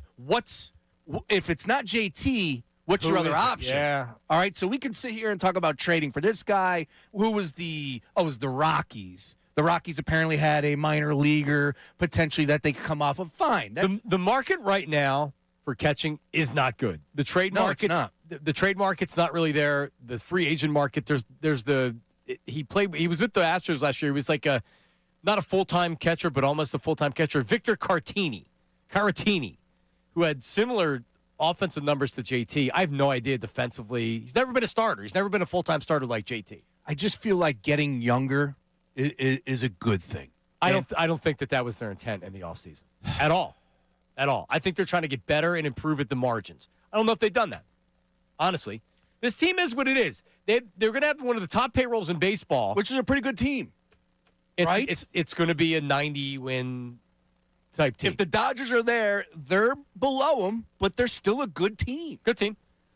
I just think, look, you only had so many opportunities to get younger, to get better. JT, he was my first half MVP. And like, I'm obviously manufacturing that, but you remember how great the starting. Did you have actual voting? Right. Like Sean sat down and he's like, "All right, when does voting end for my?" It was some dumb manufactured topic that I threw it on a Tuesday, okay? And I thought it hit, and he was my MVP for first half because if you remember, the starting rotation was great. But you signed Kyle Schwarber obviously for the numbers that he puts up, but a part was the culture. This guy's the clubhouse guy. All right, well, if he can check that category, he can handle that box himself. You don't need to bring JT back because he's a great clubhouse guy. Right. It's nice to have, but it's not. Ultimately, he's not the one saving the clubhouse by being here. I mean, here's what I believe, and I think Ray's going to agree with me here. This is just part of the negotiating process. Real Muto doesn't have a ton of teams that are interested. The Red Sox just made a trade for a catcher, so if they were in, they're not in anymore. If somebody wanted to give JT Real Muto a 3-year contract, they would have offered him. If they wait, who knows? Then this is why these baseball agents do this. They just draw it out, and then at some point a team says, hey, you know what? Why not? Let's give him that 3rd year. I don't think it's going to happen. He's going to get a 2-year contract around $16, $17 million a year from the Phillies, and it's a matter of how long it takes him to do that. No one who's giving him 3 years. Yeah. If the line was 3 years, I would tell him to go somewhere else for 3 years is what I would do. Oh, absolutely, especially from his agent as well. At some point, I got to draw the line. If the market right away was, yeah, he's got 3-year contracts, okay, then maybe you think about doing it. Like, Kyle Schwarber didn't want to leave Philadelphia. That's why he's here. Hey, JT, do you want to leave Philadelphia? Okay, because if you leave Philadelphia, it's going to be because you want to leave and you don't value what you have here. Because the money's going to be about the same. The years are going to be about the same. Correct. So just come back. You know, it's funny. Have the Dodgers poisoned a well for everybody? Yeah, the success on the field is one thing, but like you have teams out there that potentially years ago you would say, okay, well, this is a veteran, good catcher that's going to command a young starting rotation for whatever team is out there if they're in that situation, and you would maybe spend a little bit more on a guy like JT Realmuto. But now the Dodgers are so dominant that it can't be about that anymore. Yeah, and the Mets seem like they're kind of rebooting and building from, they still have stars and money, but going out and signing a 35-year-old catcher for the next 2 years doesn't make a whole heck of a lot of sense. No. I don't think he has a market. There's teams that would like him, but as somebody offering him a 3-year contract, I find that hard to believe. So he's going to try to wait this out, try to get some more money. Ultimately, Ray, would you be shocked if JT wasn't back? I don't know if shock's the word. Surprised. At this point, you wouldn't be surprised? I think at this point, he wants to be desired.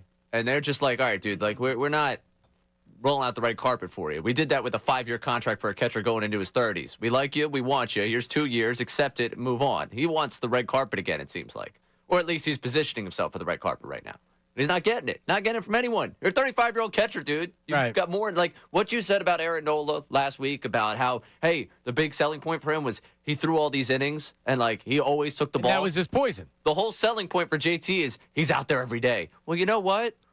When you play catcher every single day as much as he has, eventually that catches up with you. Like, dude, just take your 2-year deal, take your millions of dollars, hang out with Bryce for another 2 years. He's going to. Yeah. I think he will. I think ultimately, but the longer this plays out, the more unsure I become. All right, so if JT signs with another team, you think there's a decent chance of that happening?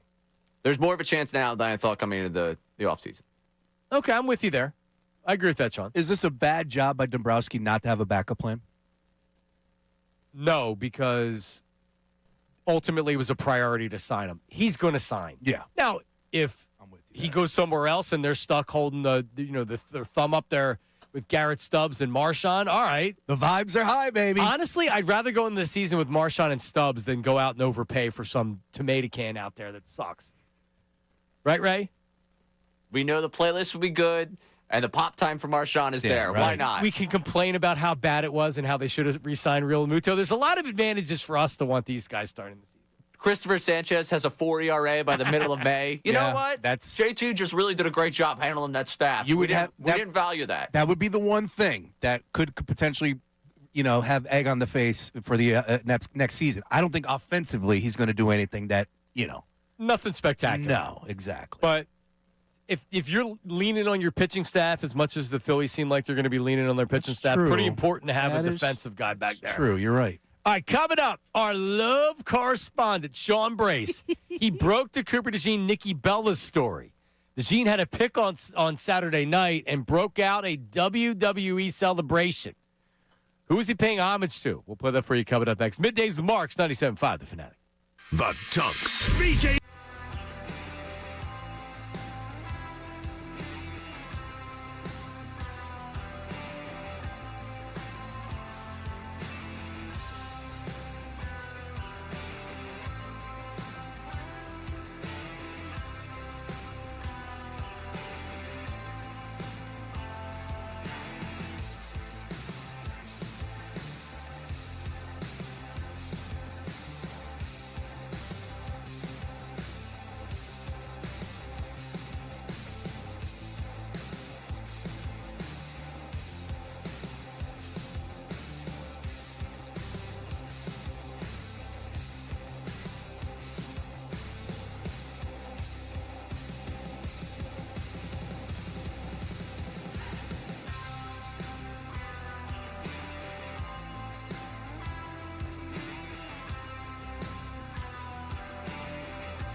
How much time do they spend on practice doing that? I mean, we're talking about practice here, yes. How much time do they say, you know what, let's work on our – and they're not the only ones. Every defense does it, even offense. I think it's group text messaging on what they want to do, and then maybe they'll practice it. They'll do it like the walkthrough day. That's when they're doing it. Oh, you're right. Yeah. You're right. Walkthrough. Because it's elaborate. You remember the high kick? Yeah. That's good. Yeah.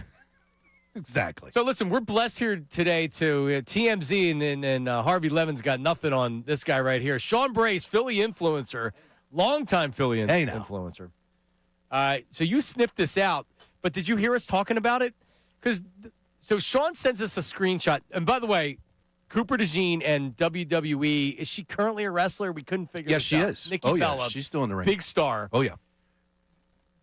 They're I don't even know if he addressed it. They're dating. I mean, it's clear that they're dating. It's clear something's going on. Exactly. I'll go as far as to say, like, they're enjoying each other's time. So Nikki Bella puts out on her Instagram story, and Sean sends us a screenshot where she's posing in front of Cooper DeJean's locker, and it says that she's blessed for the people in her life, and like a heart that you put for somebody you lust, correct, not for mom or dad, right? Yeah. But then the next story was a picture of him with her. Yeah. It looked like Barstool Sansom's. Correct. That's where they were. There was a video that she put out, and they're literally in that video. And then, oh, by the way, in the comments section underneath the video, he puts the heart, as you pointed out. Right. She's coming back. So, like, there's something going on there. She's a diehard Eagle fan. He's a young up-and-coming snapper. Oh, yeah. He's a young up-and-coming star. Yeah, she's a diehard. I didn't know that. Oh, yeah. Ray, did you know that? We didn't report that. Both of them are. The twins. We missed out because we had this a full day before, and you alerted us to it. We had this a full day before, and we talked about it. We didn't put out a video. Even if we would have tweeted from our account and put shots of it saying it appears that there's something going on with, we would have gotten credit for it. Yes. But we didn't. And I even said to Ray, big miss by us, because we had it a full day before everybody. We had it. Thanks to Sean. I heard it. The first time I heard it was the Dallas Cowboy 21-0 blown lead. I was out and about, and somebody said, oh, by the way, I do know this. And I said, oh, that's interesting, because I've seen them together. Oh, he was up there at the front row. He's a big wrestler. But he's a big wrestling fan. Right. And that's why I'm very cautious to say that they're dating. There's a big age difference there. 42 and 22. Yeah, I mean, I don't know if Coop can handle her, to be honest with you. He can handle her for a couple weeks, maybe. Exactly. There's nothing wrong with that. But that. here's the good thing. Yeah. She's a big star, which means she's traveling all over the place or whatever. So, like, when they see each other, they're spending quality time together. And then, like, it becomes when it was like A.J. Brown and Jalen Hurts. They were best friends until they were in the same city. Now they don't like each other. Exactly. Long-distance relationship. Well, I know that everybody was getting all bent out of shape in the comments. He's got a girl. Like, everyone's just going back and forth. Again, I think you're talking about a kid that's in season. We know his off seasons, what they look like. Coop's a very popular kid right now. Again, 22 years old. She has a kid as well. She's 42. I think divorced twice, if I'm not mistaken. Oh, I bet. She was with John Cena. And that's why this is all stirring it up, because that's an ex. And then now he's out there doing his signature move, the 5-knuckle shuffle. Oh, see, I didn't know that. Oh, I didn't, yeah. So he did it. He did it to honor his girlfriend's ex-husband. Apparently, because John Cena But he's just retired. He just just had his last. Yeah, I don't think that it was to rub it in his face. What does he care? Yeah, exactly. Cena's moved on. She's moved on. All parties have moved on. There you go. But All yeah, right. the love correspondent here. Yeah, we're all over it. John Clark's wedding, right? Had that before anybody, right? Correctly predicted. Exactly. Some were asking if it was an informed opinion. Right, it was not. I'm telling you, there's a group chat of all the Johns in Philly sports media. Yeah, maybe that's true. And then now this, we got it going on over here. We're breaking news about the important stuff. Sean Brace his new sports entertainment website called Page 6-7, not Page 6 from the New York Post. Nice. Page 6-7. I like that. Good work by you. I have my 6-7 Grinch sweatshirt on. Tarico worked it in last night for the Ravens game. It's still getting some run. Oh, the kids love it. I think it's fading. Not really. Oh, no. You know what I think it is? The older people have become more tolerant of it. Okay. Where before it was like, just shut up. What is this 6-7 thing? I think it's fading because the older people have decided to embrace it. Right. Yeah. So the way you kill a trend is letting the older generation become a part of it. There it is. Yeah. Right. Like Ray. Like me. Yeah, Ray. Yeah, I didn't know what it was. Yeah, now we do. Yeah, it's great. All right. By the way, Cooper DeJean, when we were discussing this, it was confirmed he had a WWE wrestling belt that he brought with him to Madison Square Garden. Now, that's that. I mean, you're a hardcore WWE fan if you bring a belt with you to the. That's what they do, man. Is that what they do? I was pulled into the whole world of WWE when WrestleMania was in town. We did a lot of stuff behind, just we're out and about and taking advantage of every opportunity. It was a lot of fun, I will say that. But wow, the fans for WWE are crazy. They all have belts. And we're not just talking like, a $50 belt. No, we're talking like $500. Really? Full throttle belt, good weight, good girth, behind the face. Need good girth. Real leather. Yeah, so Coops in front row up there at, I believe, MSG. It was when Scatabo got involved in the shoving match, and people were everybody upset. went crazy. Yeah. Coop was over on looking at the guys being like, man, I'm dating Nikki Bella. You idiots are pushing each other Big around. Dom, and there's Big Dom was up there. Other dude that's involved. His name is Dave. He's like the middleman in all of this. So he's the wrestling fan that knows the inside people. I don't know if he's the wrestling fan. What he is he's the connected dude. He knows the inside people, so it's a way Correct. for him to be involved with the Eagles. Yes. Ray, I have a gift idea for Ray now. Wrestling belt. Amazon. Let me see when it can be Nice. delivered. It's okay. All right, so hold on. Kids could get another gift. There's a You don't need to do WWE Championship belt for $21. I can get it here by Christmas Eve, Ray. You interested? I'm all right. Get the kids another gift. I'll take care of the kids. The 5-knuckle shuffle, though, I was unaware that was a move. It was a bad job by me for John Cena. Yeah, I didn't either. Signature moves. I don't think that's going to make my top 5. No, all of ours would be boring. Well, old school. Yeah, figure 4. Is there anybody tapping out from a figure 4 these days? That was Ric Flair's finishing move. You're damn right it was. Flair. Go Phillies. Woo! Dusty Rhodes, that bionic elbow. Yeah, he didn't have a finishing move. No. That was his signature move. Who, Dusty? Yeah, but what did he pin guys with? Oh, my goodness. Like Hulk Hogan had the dumb leg drop, but at least you know what it is. Yeah. What was Andre the Giant's finishing move? He didn't have one. He just beat everybody up. He'd pick you up and splash you, right? Or you wouldn't splash you, no. He had a finishing move. You would have to put The Rock, the people's elbow, in there. Yeah. That's got to make the list. Yeah, but he didn't pin you with the people's elbow. That was a signature move. The Tombstone? No, that's got to make the list. Power bomb's got to make the list. Some good ones out there. This 5-knuckle shuffle. Where did this thing even come from? Ray, what would you use to finish off an opponent? Like if you were Bill Colarulo was you were one more move and you pin him, what would it be? I got nothing, man. I'm not even going to give you. I have not ever stepped into the WWE world. I got nothing. You don't know what a for you. pile driver is? You can't even answer the question? No. All right, coming up. A Goldberg spear. That always works. That was a good one. Coming up, News at Noon featuring Christmas basketball, concussion protocol, and Pete Carroll. News at Noon with Ray Dunn coming up next. Middays with Marks, 97.5 The Fanatic. Now on 97.5 The Fanatic Sports Update. Another NFC's title. I'm Ray Dunn with this Fanatic Sports Update. The Eagles go back-to-back in the NFC's titles. The first time someone's done that in over 2 decades. The Birds beating the Commanders 29-18 down in Landover, Maryland on Saturday. Saquon with 132 on the ground and a touchdown. Jalen Hurts 2 touchdowns through the air, 185 passing yards. After the game, head coach Nick Sirianni talked about enjoying the division title. It's hard to do this. Obviously, in this division, we've seen the data says, it's hard to repeat as winners in this division.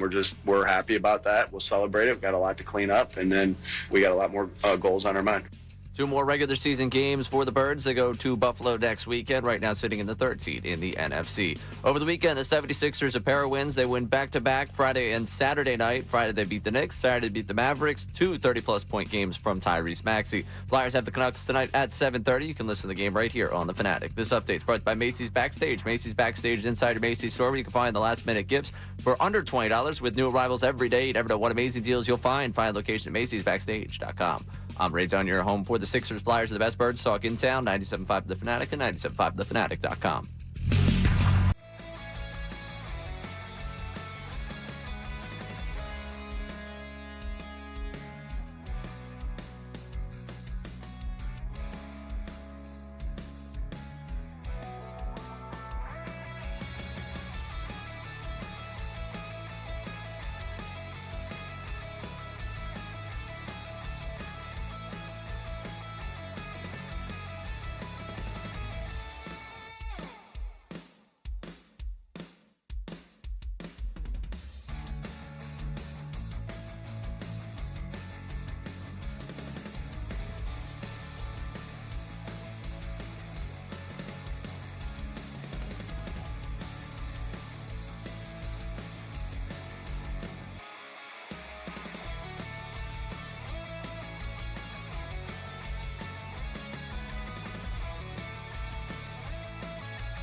Friday, it was heavy rain followed by 50-mile-an-hour winds. Oh, I do, yes. So I said no to that. And falling temperatures. Yeah, it wasn't worth going on. Gotcha. Would have been miserable. All right.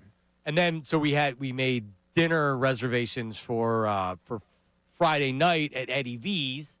And my daughter comes home from school and has 102 fever. Oh, man, that time of year. Yep. So had to text my guy at Eddie V's, like, sorry, bro. Thanks for getting me in, but I'll catch up with you this Just week. shoot me a text next time. I'll take over that, Resi. Yeah. Right. Yeah, for 2 weeks you'll show up, dummy. All right. We'll get back to the phones in the 12 o'clock hour, brought to you by Service First HVAC, offering 0% financing for 48 months, rebates and tax credits up to $4,300 when purchasing a heating and cooling system. Learn more, ServiceFirstHVAC.com. News and noon. This city needs its news. Now, it's time for I'd like to be remembered as a good newsman. the News at Noon That's the coolest story I've ever heard in my entire life. That's insane. with Ray Dunn. All right, we're going to start in the world of hoops because a take I had last week about just let me enjoy my Christmas without any sports is shared by one of the greatest basketball players of all time. LeBron James is officially over playing on Christmas. It only took 20-something years of him playing on Christmas to realize he wants to spend time with his family, but here he is talking to reporters over the weekend. Why is Christmas basketball still so important to you after all these years? Still important to me? Yeah. Why does it matter? Yeah. Oh, yeah. Okay. That's a better question. Yeah. I'd much rather be at home with my family. But, I mean, it's the game. It's the game I love. It's the game I watched when I was a kid on Christmas Day, watching a lot of the greatest. Play the game on Christmas. It's always been an honor to play it. Obviously, I'm going to be completely honest. I would like to be home on the couch with my family all throughout the day. But my number is called. Our number is called, so we have to go out and perform, and we look forward to that. Yeah, so Ray doesn't like sports on Christmas. He just wants to enjoy family time, Sean. I just don't care for the NBA on Christmas. No? The NFL is taking over. Oh, man. The NFL on Christmas, a lot of people were yelling, leave the NBA alone. Give them their day. No. Yeah, look, I'm old enough to remember that everybody would say that the NBA didn't start till Christmas time. Oh, remember that? And that's here where we're at right now. I would just say, oh yeah, you're excited for Christmas Day. So, does Max Brosmer do anything for you with the Minnesota Vikings? Does Josh Johnson versus the Cowboys? It's gonna be a good one. And the kid from the Kansas City Chiefs who was from South Dakota, I don't even know how to pronounce his last name. I watched him play. I'm like, who are these guys? Chris Oladukin? Oladukin! So that's your starting quarterbacks for Christmas. Yeah, Netflix and Prime Video kind of got the short end of the stick because Dallas is eliminated at Washington, which is going to play with Mariota or Josh Johnson. Detroit at Minnesota. And Detroit, are they officially eliminated, or they might as well be after losing? They're still in the hunt, but they're on the outside looking in. And then Denver at Kansas City with, you believe that Gardner Minshew tore the same knee and the same ACL as Pat Mahomes back-to-back weeks? Unfortunate, yeah. Yep. Unbelievable, and that's your night game. Yeah, look, I'll watch because it's football, no doubt about it, but those matchups are disgusting. Yeah, the quarterback great, play is ugly. Not great. So I get my day with my family. How Good. nice. Well, I mean, the reality is, I don't really remember watching the NBA on Christmas. What's the signature game where I'm like, remember that one Christmas where this? I don't remember any of that. It's LeBron. I guess. I don't know. For me, the NBA, the Sixers start in October. The NBA starts post-Super Bowl. Well, you're right. And I would just say the Sixers had a good run of playing on Christmas Day, if I'm not mistaken, and they haven't in quite some time, it feels like. But you got Lakers-Rockets. That's at 8 p.m. That's a good game. You got Oklahoma City Thunder and the Spurs. Wemby. That's a pretty good matchup. I like Wemby. There you go. Mavericks, Warriors, Cavs, Knicks, and T-Wolves and Nuggets. Look, if you're an NBA fan, you're going to watch. If you're not, you're not. Exactly. Yep, you're right. All right, Ray. All right, moving on. Back to football here. Stephon Diggs last night took a big hit, went into the tent. Here's the breakdown of what happened as he went into the medical tent. Mike, Stephon Diggs has been so fired up down here. He hated coming out of the game in the first quarter after that big hit. They had to force him into the medical tent. They had to physically restrain him to keep him in there, and he eventually escaped out the back. He's been hyping up the entire offense. His leadership is on display, very vocal and energetic with Drake May. He balled out. We going to revisit the whole he escaped out of the back of the medical tent, or we just going to let that one fly? So they were trying to restrain him? They're holding him down and I mean, Jesus. Maybe they need to take him to a different kind of hospital to make sure he's okay. It seems like it's an area of issues happening in that blue medical tent this year in the NFL that they're going to have to revisit in the offseason. I don't know if they're taking it as serious as they should be. Like, you're not going into the medical tent just because, like, we want to kill some time. Yeah, no, there's a reason. There's a reason. All right, I got an idea. It's probably blacked out. Do you go to CVS? Is that where you do your CVS and 7-Eleven? It's next door. Yep. So when COVID happened, they started popping up these little houses where you could get COVID vaccinations outside of CVS. And then when no one got COVID vaccinations, they got rid of it. So you can put up a little structure. How about instead of some stupid tent that you just pull over a table, go make a hut that's farther away and let them go into somewhere. Like go buy a shed. Yeah. And have them go in there to where, like, Jackson Dart seems like he's in concussion protocol. They're checking him for a concussion every week. And then you can't break out, but you can lock the doors behind. And you got Scadaboo yelling in there like he's a doctor. You got Dable, who was obviously no longer there, but he was yelling at the doctors. Yeah, Ray, why can't you just put up a hut and then you put it further away so they can't be disturbed? Well, if you have to drag Stephon Diggs to it, that's even further you got to drag him. He'll probably get free at that point. Well, you get the zip ties and you tie the legs like they do in cops. Tie him up and throw him in. To the more important part of yesterday, Diggs balled out. He won people a lot of money. He went for over $130 receiving, I believe 9 catches. He's having a heck of a season for them this year. It's a good team. Patriots are a good team. If I made you pick the team coming out of the AFC right here, right now, I need an answer. Who are you taking? Well, last week I said the Bills or the Texans. Are you sticking with those answers? I don't know now. I would have to rethink that. If you're looking for me to say the Patriots, I mean, the Patriots could do it. I don't buy Denver. Nope, I'm with you there. The Texans' defense is that good. They won 7 straight games. I know it wasn't pretty yesterday. It's a good team. Chargers, no. Yeah, I could see the Patriots and the Bills. I'm gonna stay with the Bills, even though they've been less than impressive in a lot of their wins. Has Ray given his answer on that one? Yeah, he says the Browns, but I told him the Browns aren't. Shador. I'm really, really sold on this Chiefs team. The name of that quarterback again? Yeah. What is it? What about the Jags? Well, that's my point. No one ever talks about them. Exactly where they want to be. Good call. Yeah, you're right.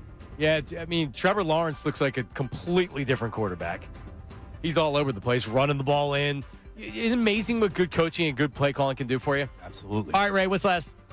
A team that no one's taken to come out of the AFC, the Raiders. Pete Carroll, after the game, talking about trying to build things. And I just listen to him talk. It needs to be done. It needs to be done there. I really like this place, and I like this team, and I love working with Johnny. And it's just mapping it out and putting it together and making sure that we bring people in that can really help us and challenge and compete with the guys that we have, and just let that whole process take shape. It's just unfortunate that there's not 5 or 6 or 7 or 8 wins in here. It should have accompanied this season right now, and it blows me away that this is the situation that we're in, because I have no space in my brain for this. But maybe it had to be this hard. Pete Carroll, the Raiders are 2-13, minus 169 point differential, worse in the league, and he's 74 years old. So I don't even know why you would want to come back. This team's they're years away from being years away. They need everything. They literally need everything except for maybe a running back. John Spytek is who he was talking about. He's the GM for the Raiders. Doesn't it come down to like Tom Brady and his decision? And do you think Brady would make Pete Carroll return? No, it's just pointless. Yeah.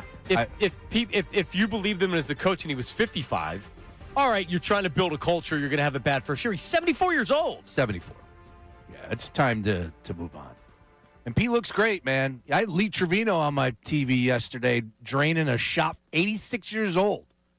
I hope I could live that long, John. I don't think it's in my cards. What tournament's he in? He was in like the father-son tournament. Oh. Yeah. How did I miss that? 86 years old, he's out there hitting a chip from 90. Father-son tournament. What's his son, 60? I don't know if it was his grandkid or not. But Father, still. so it was the grandkid. Yeah. All right, I was going to say. Like, 86, you got Pete Carroll, 74. Awesome. Yeah, Pete's doing great with the Raiders. What a terrible franchise. Chewing gum. Yep. All right, coming up, Dan Quinn was not happy with the Eagles' 2-point conversion attempt. Were they wrong to go for it, the Eagles? Your reaction to the whiny Washington Commanders as well. Middays with Marks, 97.5 The Fanatic. Hey, everybody, it's Bill Colarulo, and coming up.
When it happened, I got to pull the play-by-play up again. So I was looking earlier. I was trying to figure out, like, why are they so mad? I really don't get it. So they go up. They get that touchdown. They go up. It is, if they kick the extra point, they go up 18. Correct. They get the two-point conversion, they go up 19. Now, that's significant because 19 means that if they score, and this is like 1% chance of happening, but still, you still do the same thing. Hey, it's in the notes. Got to follow the notebook. Yeah, Sirianni's just being told what to do. He's not Yeah. Is it in his And notes? that's in my notes. Right. So 2 touchdowns to 2-point conversions, 16. And then a field goal would be 19. So in the very, very, very, very, very slim chance of this happening, it's still the right thing to do. And that ties. And that's in my notes. Right. It's a 2-point conversion. Who cares? They're not calling a timeout and running the score up so they can get another touchdown. This isn't college football. They get the 2-point conversion. Guess what? If they decided they wanted to run a play, a 2-point conversion, instead of going to a kicker that was missing kicks, so what? They're not running up the score. They're not up by 70 points in the fourth quarter, and they're still throwing the ball at the starters. Yeah. What the hell are they doing? And that was Sirianni's one point. He's like, his point was, it's only 1 point. Like, it's not running up the score by trying to get an extra point here. Like, come on, and just do the math. And that's where I said, okay, it makes all the sense now. Yeah, 19 is 2 touchdowns, 2-point conversions, and a field goal. Slim, as you pointed out, but I think Sirianni was fine with what he did. And, it's just another situation where, hey, man, do something while you're on the field. If you're that butthurt over it, then stop him. Then stop him from getting in. So it ultimately starts a fight. And listen, Tyler Steen's an idiot. You can't be trying to punch. By the way, he's wearing a helmet. So I don't know what you think you're going to do by open hand slapping somebody in the helmet. I guess prove a point, I'm going to try to punch you. And I hope he doesn't get suspended because he got tossed out of the game. That too. But, it starts a brawl. It looked like a training camp fight. It was ridiculous. That's a primetime game that's in a window where everybody's looking at it. It was embarrassing. It was, and I'm embarrassed for the Redskins, for the Commanders. I'm embarrassed. It's ridiculous. It's literally ridiculous. Are you kidding me? Could you imagine if that was our team and Nick Sirianni afterwards was up there whining about them going for 2 and we'll see him in 2 weeks. The players coming out, we'll see him in 2 weeks.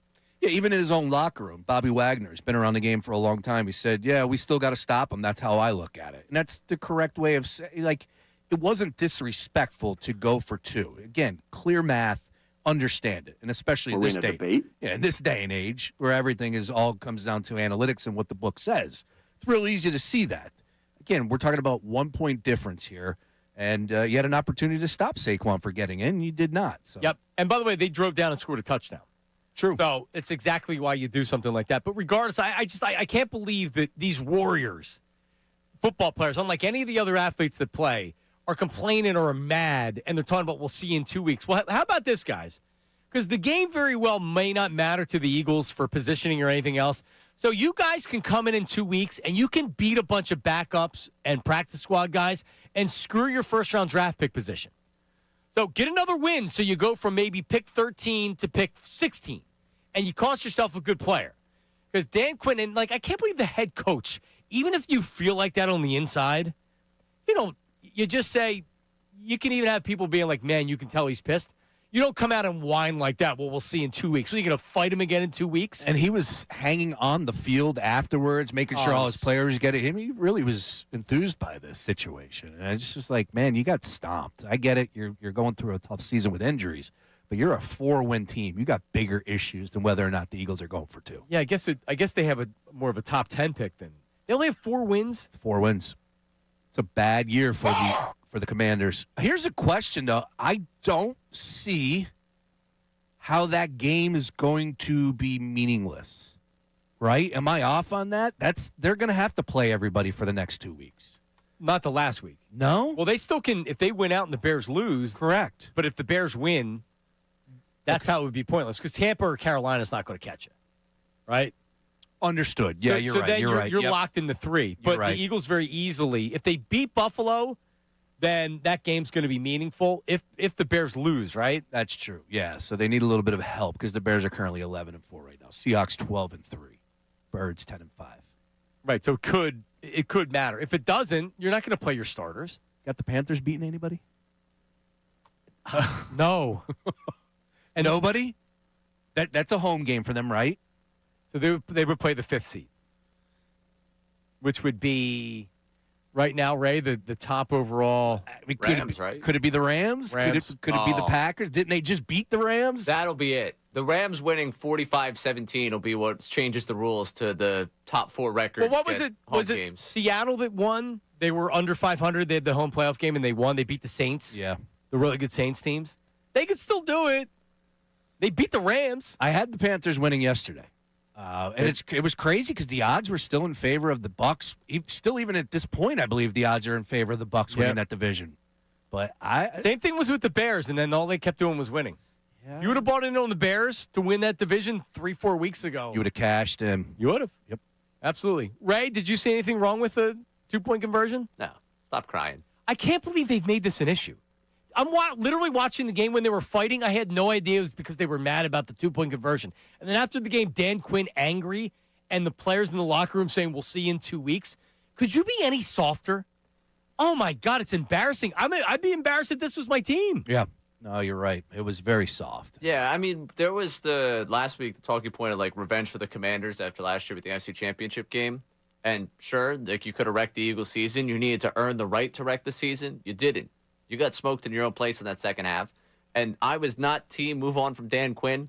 I'm still not team move on from Dan Quinn. But a guy that's trying to make a rallying cry for a Week 18 game for a 4-win team over a 2-point conversion in the fourth quarter is a guy trying his best to make it seem like he's got everything held together. Definitely. Which is kind of sad. With a backup quarterback or a third-string quarterback, let's put our best players in the game and risk injury so we can go out and get revenge on the Eagles for going for 2. There's definitely going to be some. Darius Cooper and Sam Howell have to be shaky in their boots right now. I think there's going to be some sort of change down there. I don't think it's Quinn at the top, but is it Kingsbury at the offense? Kingsbury sucks, and the fact he keeps getting jobs and considered for head coaching jobs is a joke. He's failed everywhere he's went. He keeps getting jobs. He's a handsome merchant. That's what he is. Listen. That's what he is. I'm married, but I'm just saying if I was interested in men, he might be at the top. Panthers will play the Rams right now. How about the freaking Rams go for no one's beating them, they're winning the Super Bowl, to not even winning the division? They can't close teams out. That's their big issue. And that was a bad loss. Oh, it was a terrible loss. Terrible loss. Another game that you're just like, how is that even possible that they were able to win? Again, ballsy call to go for 2 for the win. Yep. They needed it. Yep. That came down to the playoff numbers there as far as winning the division. So, it was a ballsy call, but it was definitely a call that they had to make to win that game. Just crazy that you score 3 touchdowns and get all 3 2-point conversions. And, oh, by the way the one was scored, where it hits off the helmet, goes into the end zone. There were some buku crazy calls. Yeah. Weird. If the Niners win out, they're the number 1 seed. As it stands right now, the Eagles would play the Niners. Yes. Green Bay plays the Bears. That'd be a great first-round matchup. So we got some homework tonight, I guess, with the Niners taking on the Colts. Yep. I don't fear the Niners, but, man, that's a good team because this was not supposed to happen for them this year. Nope. And they've been dealing with a lot of injuries, but they're putting it together. I don't fear the Niners, but that is a good team. But it's also you underrate them, just like you said. No one talks about them the entire year, and then all of a sudden, honestly, I hope they are the number 1 seed. I would love to see it because then you'd have the Seahawks. I don't know how it would work out. I do not fear the Seahawks at all, especially here. No, definitely not. Good defense, well coached team. Don't get me wrong, Sam Darnold. Yep. Who made some big plays late in that game. It comes back to Sam Darnold. I think the 49ers could rely on that run game. McCaffrey is special. We know it. But Purdy can play decent if he remains healthy in this one. I think the Niners would be a really tough opponent. All right, coming up, Jordan Mailata after the game spoke about the Steen fight and whether they'd benefit from rest. We'll play that coming up next. Middays with Marks, 97.5 The Fanatic. Now on 97.5 The Fanatic Sports Update. Back-to-back NFC East titles. I'm Ray Dunn with this Fanatic Sports Update, and the Eagles did something that hadn't been done in over 2 decades. They won the NFC East in back-to-back seasons, putting to rest one of the great television graphics of all time. The Eagles winning 29-18 over the Commanders on Saturday in Landover, Maryland. First back-to-back NFC East titles in over 2 decades. Saquon Barkley, 132 yards rushing, a touchdown. Jalen Hurts, 185 through the air, and a pair of touchdowns. Here is Hurts after the game talking about winning the division. Got a lot of ball in front of us. It's a great accomplishment today, given all the success and all the competitive football that is going on in this division over the last 20-plus years. To be able to win it back-to-back is a huge accomplishment. Big accomplishment for the Birds, but still plenty ahead of them, sitting in the 3rd seed right now in the NFC. 2-0 weekend for the 76ers. Friday night, they beat the Knicks. Saturday night, they beat the Mavericks. VJ Edgecombe and Tyrese Maxey both with a big weekend. Flyers tonight have the Canucks at 7:30. You can tune into it right here on The Fanatic. This update's brought to you by Super Sure. Do you own a small business? You need to hear this. A seismic shift is coming. It's time to get Super Sure. Not kind of sure, not pretty sure, but Super Sure. Coming soon. I'm Brady Dunn on your home for the Sixers. Flyers, the best birds talk in town. 97.5 The Fanatic and 97.5thefanatic.com.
play with your wife dressing up like Santa, like that song right there. That's it. It's all mommy kissing Santa Claus.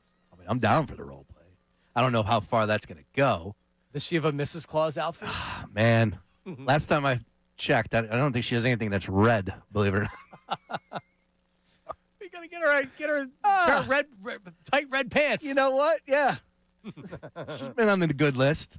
She's on the good list? Oh, she's tremendous. Awesome. Yeah. All right. Well, if you're watching on YouTube right now, we appreciate you. So make sure you subscribe to 97.5 The Fanatic on YouTube. Get all of our great content, including you can watch live, as many people in the chat are doing right now. It's a life. They have the life of their world of their own. I'm trying to get to interact a little bit more, especially during commercial breaks. I want to stir it up. You know, there's obviously some fun stuff being tossed my way, and I love it. They're talking about my bladder being weaker than a Jake Elliott 35-yard field goal. True? Very true. If Bayless is very active. He is an active human being. He's got a lot going on. Trigger fingers, man. He's able to do it all. Comments, AI videos. Everything. He does AI. He uses the left hand for the AI videos, the right hand for typing in the. So check that out. Also, I've been doing some Phillies videos for the Fanatic on the 975 The Fanatic YouTube page, which are getting great reactions. So just make sure you check that out as well. All right, Jordan Mailata after the game was asked about the Tyler Steen fight, and then the next question is, well, do you consider not playing the entire team? I wouldn't bring Lane Johnson back against the Bills, but then again, he wouldn't be playing in the final game of the season. So do you bring him back or not? Here's Jordan Mailata talking about everything. I have no idea. That might be a Steen question. That might be a Steen question. He left? He's gone. Yeah, well, I mean, he did leave the game early, so probably sitting on the bus right now. But no, I just from my perspective, I kind of just saw Steen surrounded by maroon jerseys, and so just kind of got him, amongst it and try and separate and protect him. Be smart at the same time. You can't really, and we have a lot to lose. Yeah, I mean, there was 10 guys that were beating up on Steen. I haven't seen anything like it. And then one of the offensive linemen ran over. I don't even know who. Might have been Mailata. Yeah. But like really? Over a 2-point conversion to be whining? Let me tell you, this Washington fan base is really whiny. Oh, yeah. Remember what happened last year yes. with the Hard Rock and everything that took place down in their stadium as well. Man, you think about it.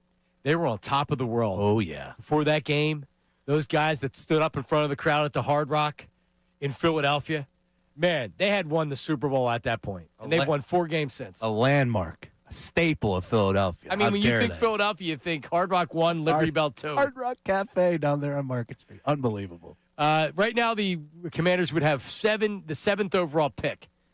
So if they were to get a win, they possibly could go to 10th, which I hope they do. Here's Mailata talking about the whole rest thing. I think, and this is the nature of football. This is the nature of being an offensive lineman. You're carrying injuries, small ones. No one's 100% going into the back end of the year, going into playoffs. And so, yeah, I think it would benefit us just with the injuries that we're carrying up front. But that's just the nature of really any NFL team heading into the late part of the season and the playoff run. So I think there's benefit from that, but I'm not the coach. Yeah, look, I totally agree with everything he's saying. I think he's spot on with his take. It's just if you're playing for something, then it's all systems go. Like, I see people talking about this. Oh, no, keep Lane and Jalen healthy for playoff time. No, if there's stuff to win, if there's an opportunity to go get that 1 seed, I know it's slim. You got to keep the pedal to the metal here. The Eagles are downright unstoppable at home. On the road, a little bit of a different story. But at home, I like our chances a little bit more. Yeah. I was looking at this Bills game as a measuring stick game, to where you can beat up on the Raiders. The Commanders were playing with their backup quarterback, and they stink all year long. But you go up to Buffalo, and you beat them there. Yep. Now you can take the following week off unless you're playing for something, and you kind of get that bye, and you're ready to go into the playoffs feeling really good about yourselves. We'll see. I don't want injured guys to necessarily play through injury in the Bills game. It comes down to this. Are you healthy? Are you ready to go? If Jalen Carter's healthy, get him back out there. Lane Johnson, same thing. If he's healthy, get him back out there. If not, wait.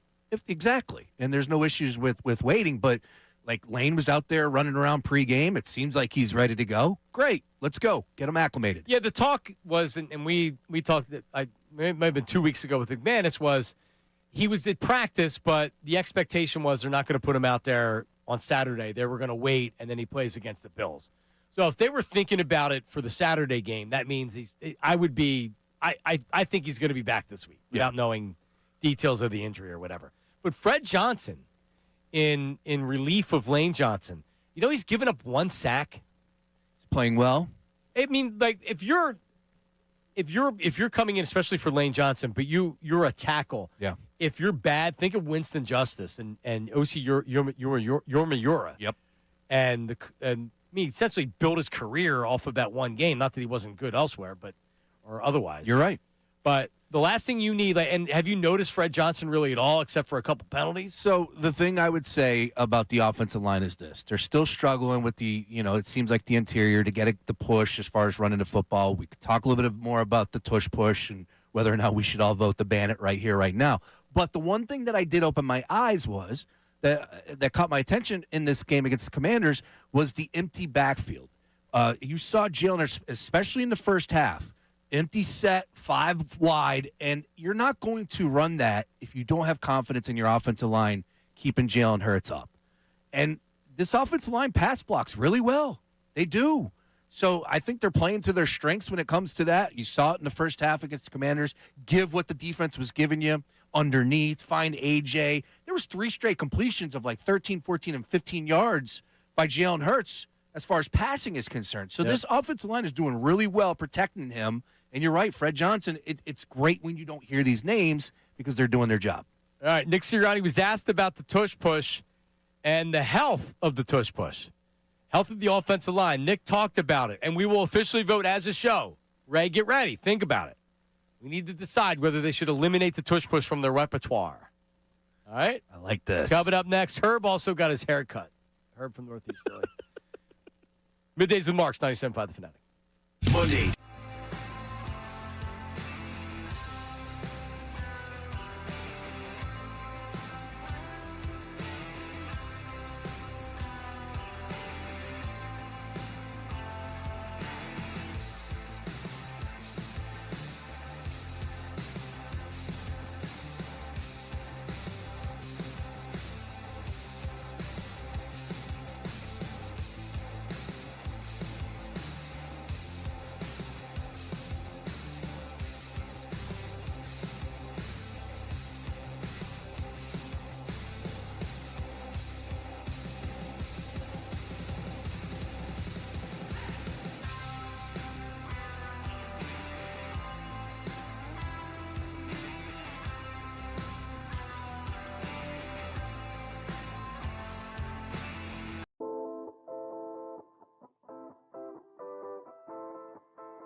We have to clean those up, and we have to get this play working the way it's been in the past, which we'll work our butts off to do so. But we really were able to overcome. All right, that's Nick Sirianni talking about the tush push. We're back. Middays with Marks, 97.5 The Fanatic. Sean Brace, Ray Dunn. Football Mondays brought to you by the local Bryant Home Comfort Team. Visit nopaybryant.com to keep your HVAC in the starting lineup. Sean, if you don't know the answer to this already, what would you say the percentages are on the tush push this season? From converting it. Yes. Now, remember, that this should be in the 90s. Yeah. I would say it's a little bit better than 50-50. I would say probably, am I going higher than 70? Man, this is tough. I'm going to go 68%, 68.5. Have you been using the handy tush push tracker? I have not. I didn't know there was such a thing. Me neither, until I just read this on Crossing Run. Tell me it's 60%. Oh, 60. Well, you were close. All right, yeah, but I'm over, so Price is Right. I get the bump. Yeah, we weren't playing Price is Right. Oh, I would have stipulated that.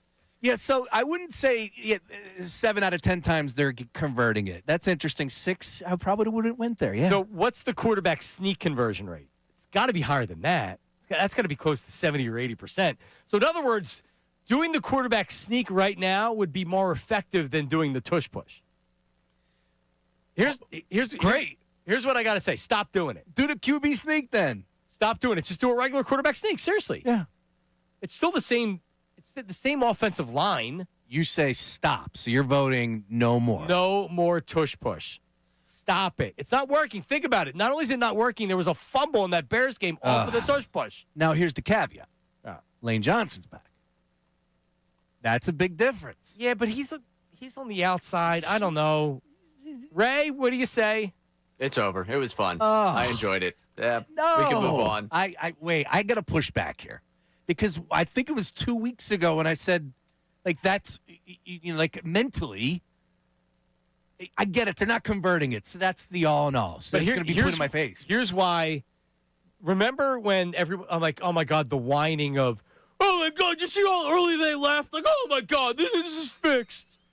People were so mad, and it's like, hang on a second.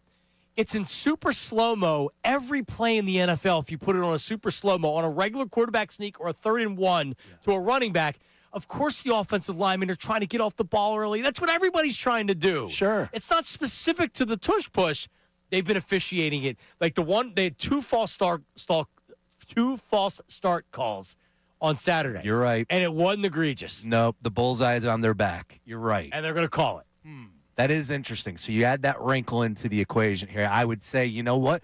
Again, I think you're spot on when you say run the QB sneak. And that's what Jalen has been saying all along. Like, you could ban this play all you want. We're going to do We're still going to do the QB sneak, and I'm pick it up. Remember, Brady was great at it. Tom bleeping Was Brady. the best. He would always convert. All right, so maybe that does change things up, and now you're playing it a little bit differently from an offensive standpoint and fooling the defense. And defensively, if you don't have it lined up in the tush-push alignment, everybody's not going to bunch in with that same defense to try to stop it.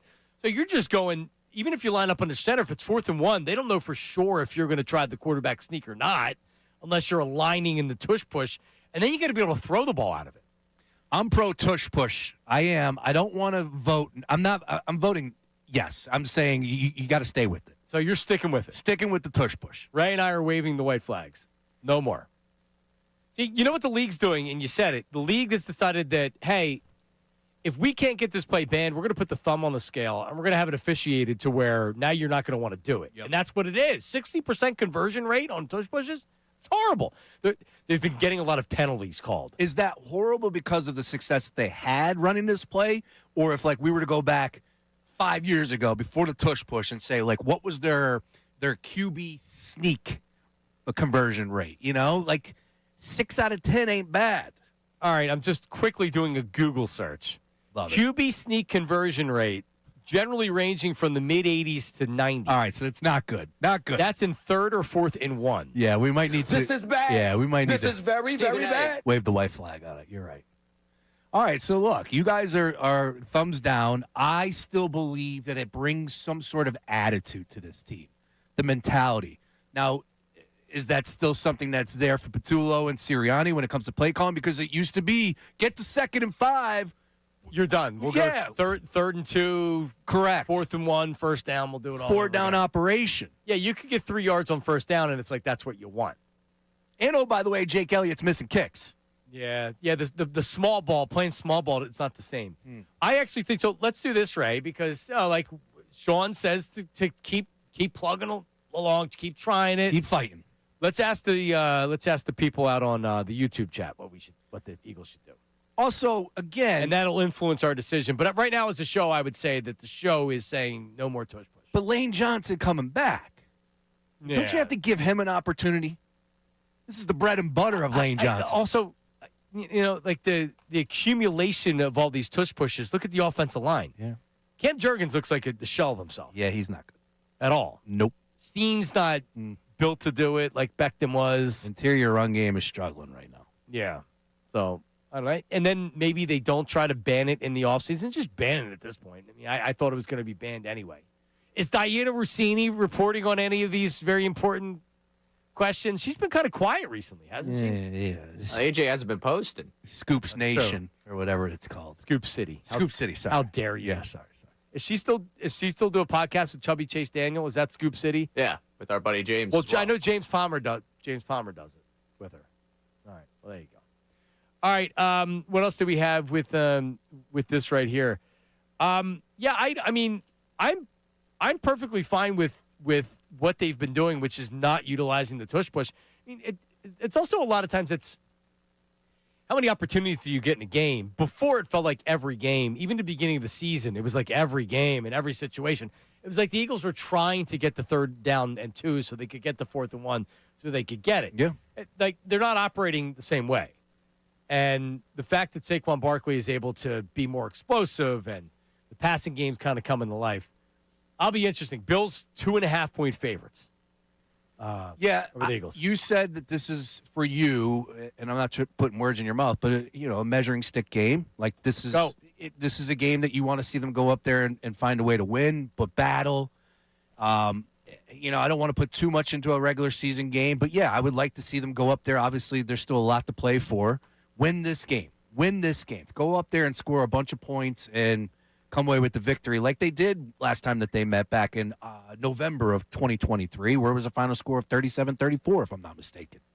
Jalen Hurts was a part of 5 touchdowns in that game, Johnny Marks. 5 touchdowns. Are you aware that this guy, who apparently we have a QB issue in this city, is having a career year throwing the football? Are you aware? How about that? 24 touchdown passes, the best in his career. 32 total touchdowns to 6 interceptions. Yeah, that's elite ratio, my friend. Are people aware? He looked great last 2 weeks. He was really good. He's making, and he's confident. And you see it. Yep. Confidence means everything. It really does with him. And he's been throwing a good deep ball. I feel like that was a skin bracer commercial. Confidence is sexy. Jack Palance, don't you think? That's a throwback. You like that? What's your favorite aftershave? What were the aftershaves, too? Oh, my goodness. The one was by Menon. Yes. My old man had like the tray full of them. You could get them from Rite Aid for $6. Right. Did your dad have Old Spice? I can smell Old Spice right now. Old Spice. No, I don't think he was an Old Spiceman. Hey, Saquon Barkley has his own flavor? No. What is it? It's Old Spice. It's his own scent. Did you see that? He does? No. Yes. Yeah. Actually, I did. And he's got like it's him on the logo or on the the container of him doing the leap over the Jacksonville Jaguar guy. Yeah. I wonder what Saquon smells like. Probably smells clean. Old Spice is what Behind that offensive line? How would you describe an Old Spice smell? Now or old school Old Spice? Wasn't it the same thing? Well, now like I wear Old Spice deodorant. I got Old Spice, body lotion. Old Spice deodorant's good. Yes. Especially if you have stinky pits. Oh, dude. Every year it gets worse and worse. Yeah. Is that something that like you get older? I can only use Degree or Old Spice for the most part. I need the extra strength stuff these days. Aqua Velva. Aqua Velva's a good one. Was a famous aftershave. Yep. What was the green bottle? There was a green bottle, wasn't there? Brute. Brute. That's it. English leather. My old man had them all. All the $6. Is that right? I'll smell them too. Smelled very clean. Ray, can I get you some Aqua Velva for Christmas? I would take that over the WWE belt if that helps. Saquon Barkley Old Spice body wash is a good gift. It's a good stocking stuffer. It is? I think so. The clean smell? I don't know what it smells like, but I think it's pretty cool. Where do you go as far as body wash? Are you do you use a regular bar soap? No, I got the little sponge type thing. Not a loofah, but it's loofahs are out and the new sponge thing is in that you scrub. I can't use the sponge thing. I probably use one every 2 months. I get a loofah. You like on a stick? No, I'm just on the. It has like a string. Yeah, loofah. But is it tough or is it spongy? Soft. It's soft. Okay, that's what I use. Oh, yeah. you use a loofah? Yeah, I use a loofah. Okay, because there's this new thing that's like a it's like the size of a sponge. Okay. That you use to wash dishes, but it has a hard exterior. It's supposed to be exfoliating. Yeah, I guess. Good. I don't know. It's good. You should exfoliate every once in a while. I'm out on that. Now, what type of body wash do you use? I use Old Spice right now. You do? Yeah, I'm an Old Spice guy across the board. Deodorant, body wash. Ray? I'm a bar soap guy. Wow. Irish Spring. Plain old Ray. How about doesn't that? shock me. Very shock me easy. one bit. So hold on, you stick this bar soap between your cheeks to clean your butt, or use a washcloth. That's the magical I don't bar know of soap. If you're aware of that, you can get the soap on your hands. Let your hands do the work for the soap. No, you can't do that. Not sticking that thing between the cheeks. What are you going crazy over there? It's a magical bar of soap, as they say. You use what do you use? Irish Spring. Irish Spring, man. Soap? I'm an Irish man. We got to support business. It doesn't surprise me. Nice work by you. You don't use body wash? No. What kind of shampoo? Soap. I don't know. I got some brand right now that I don't even know what I'm using. I got told, oh, this is good. This is good. Go use this. Okay, sure. Yeah, so you got a lot of hair, so you have to worry about that. Yeah.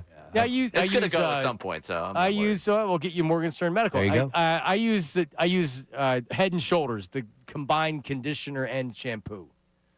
I don't want any flakes showing up on YouTube. No, you can't have that. Can't have that. Bar of soap. Saquon Barkley is a 2-in-1. It's the body wash and the shampoo. You can use both. I like that as well. Correct. I will only use Head and Shoulders 2 or 3 times a week, and then I'll use I have the body wash that's also a shampoo. Smell great on and off the field. Now, Ray, have you ever used the bar soap on your head? Because I used to do that, too. I'd be like, what the hell? I'll just use the dial soap on that. No? No. All right. Just shampoo for the hair. No, we're going to get you. Can we send somebody out for some Aqua Velva? For Ray? Coming up. Oh, man. Ray Dunn is going to issue an official apology to Brandon Graham. That is coming up next. Completely out of line. He's been proven wrong. And he will issue an apology coming up next on Middays with Marks, 97.5 The Fanatic. Now on 97.5 The Fanatic Sports Update. Back-to-back NFC titles. I'm Ray Dunn with this Fanatic Sports Update. Eagles beat the Commanders 29-18. The first time that we have back-to-back NFC titles in 2 decades. Saquon Barkley, 132 yards in the win over the Commanders. Hurts thrown for 185. Threw for 2 touchdowns as well. After the game, Nick Sirianni talking about celebrating the division title. It's hard to do this. Obviously, in this division, we've seen the data says, it's hard to repeat as winners in this division. We're happy about that. We'll celebrate it. We've got a lot to clean up, and then we got a lot more goals on our mind.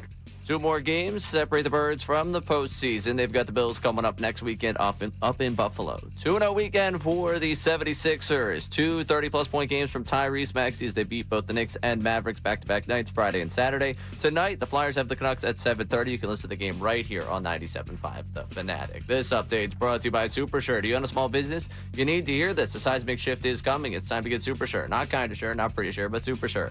Coming soon. I'm Ray Dunn, your home for the Birds. For the Sixers, Flyers, and the best Birds talk in the city. 97.5 The Fanatic.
weeks, it's kind of like, all right, B, you know you can do this. Just got to put the work in, and I just got to give all the credit to just first, God bringing me back, and then on top of that, the guys in the room helping me at the D tackle position, trying to fill that void for at least be half of what JC would be in the middle, and just trying to just do my job and let the plays come to me. And the last 4 weeks been good, training camp, like I say, but then now these last couple weeks, I feel like I'm getting in my flow. Thank you, 97.5. Brandon Graham, after the win on Saturday night, another sack for BG. Efficient, John. That's the word that comes to mind. Efficient. So he's been playing after Jalen Carter got hurt. He's been playing defensive tackle. I don't know if it's specifically a defensive tackle or he's splitting it with defensive end. He's not playing a lot of snaps, but he got another sack. So he's got 3 sacks in the last 2 games, and he's been contributing. I knew that he didn't want to stop playing. Winning the Super Bowl, it seemed like the storybook ending. But all in all, he never wanted to stop playing. And the first shot that when they needed somebody, and I think it was mutual too, because Vic Fangio talked about how Brandon was still always around the facility, and he would tell him, be like, when you coming back, when you coming back. Well, he's back, and he's got 3 sacks in 2 games. Tackle, it's just not sacks either. Tackles Correct. for losses. He's productive when he's out there, Sean.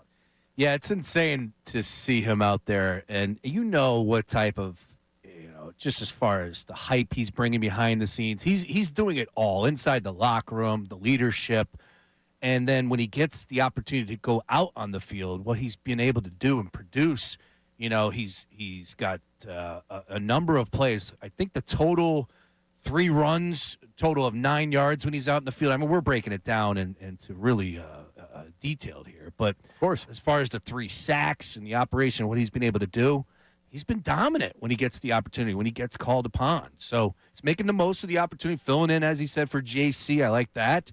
I don't know if it's something we can count on, but he brings so much more to the table than just when he's on the field. That's my big point about it. And he's been very productive on the field. Now, we bring this up not only because we love BG, and I would sign him to a multi-year extension, Ray Dunn, and make sure you get him locked up to bring him back.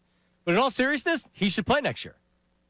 I don't care if he's 37. I don't care if he's 36. If he still wants to play, he's productive. He's not going to make a lot of money. Well, who do you want to go sign? Some tomato can that's going to come in and play defensive tackle? Or you get a guy that's won 2 Super Bowls and is going to have his number retired when he's done playing, Ray? And we bring this up because Ray was anti-BG coming back. Yeah, I know. He was anti-Brandon Graham coming back. How dare you? So, Ray, we're waiting for the apology. No, I'm good. Thanks, though. Appreciate it. Yeah, he's looked really productive. It's been good. It's been good last 2 weeks. It's been against 2 of the bottom 10 teams in terms of sack percentage. I don't want to take it away from him, but if you had been the guy that was against them bringing in someone else, I guarantee we'd be sitting here, all right, well, let's relax. It's the Raiders, it's the Commanders. I'm just saying, he's done really well. I've been very, very impressed with the fact that he's been able to go inside and be able to replace Jalen Carter for 10 snaps a game. It's been good to see.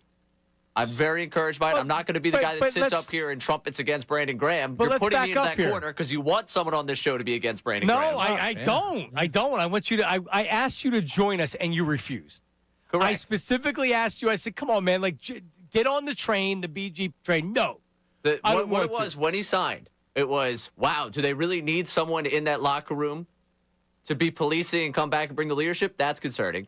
I also said that if they didn't make a move at the trade deadline, it was going to be a problem at the edge rusher position. Well, no, your reaction was Jalen Phillips. Your reaction was this can't be the only move that they make, which everybody agreed with. That wasn't some elusive take that you had. And the third thing on this one was the fact that I did not want it to be, oh man, the storybook ending comes to a close. And I'm still there because I don't think you're sitting here saying, wow, I remember that Jason Kelsey run block in week 16 of 2023. No, there's a new chapter in this book right now. You're right, Sean. He's dominating. 16 snaps. Come on, he's got 3 sacks. You know what? If they lose in the postseason, if they go out in the first round, the day after, I want us to do a segment appreciating the 3 sacks in the middle of the regular season we got from Brandon Graham. But you're acting like that. You're acting like they didn't come in big spots the last 2 weeks. This was a team that was dying and needed wins, and he's had 3 sacks in maybe the 2 biggest games of the season. In all seriousness, like, come on, give me a break. You're acting like, and I'll call you on this, you're acting like that it was more about them facing a bad offensive line than it was about Brandon Graham. Brandon Graham made the plays in front of him. He gets credit for that. Absolutely. You taking a victory lap after There's no victory lap. This is a victory lap. You're asking for an apology from me. What are you talking about? I'm not asking. I thought you were going to give one. No, I thought you were going to give one because you're so obviously wrong in this particular situation. The thing that bothers me the most about this, and the only reason why I've gone on the defensive here, is because I'm so sick and tired of getting texts during the game. Tweets at me, oh, Brandon Graham looks great. Really looks great. I want to celebrate the sack. It really bothers me when I got to have to respond to these people that are... Okay, but so Brandon Graham's success, getting the sacks, more about who he's playing or more about Brandon Graham? Yes. Hold on. This is for Ray to answer. Yeah. All right. Rotational guy against... Yeah, more about Brandon Graham. I love Brandon Graham. You know what? We should just do 4 hours on how great But that's not what you mean because you already said otherwise. How come the other defensive tackles aren't getting sacks? How about the other backup guys aren't getting sacks? That's a great question, How about Ojibo's not getting sacks? Yeah. Hasn't he gotten sacks? A guy got a sack yesterday. I've never even heard of him. I'm like, who's that guy? Oh, and then Brandon Graham also got a sack as well. Yeah. And look at the Raiders. They threw up 21 yesterday. Byron Young did get a sack, too. They threw up 21 yesterday. That's a good offense. I mean, they're really cooking. Just saying. Who did the Raiders play yesterday? Texans. Oh, nice. Wow, that's good defense. They gave a game. Geno Smith played, right? He did. All right, well, that's small hands Pickett. Nicole didn't play again. Little caveat, little change. All right, so you listen. You had your opportunity. You had your opportunity to say I was dead wrong. He looks great. Let's go. BG. Thank you 975. Instead, you continue to remain on that side, which I'm not looking for. I don't want a victory lap. I enjoy life. I enjoy coming. You don't want a victory lap. I got a text from you as soon as Brandon Graham made a play. I don't want a victory lap. You can sit here and paint me into this corner. Don't lie to the people. It's funny is I texted John as soon as Adoree Jackson got burned. Right. Yeah. Well, he didn't get burned. I mean, guys are just going to make plays. Yeah, I mean, that's one mistake. Yeah. That's one mistake. He plays corner. It's a tough position. It is. All right, that's fine. People in the chat know where Ray is.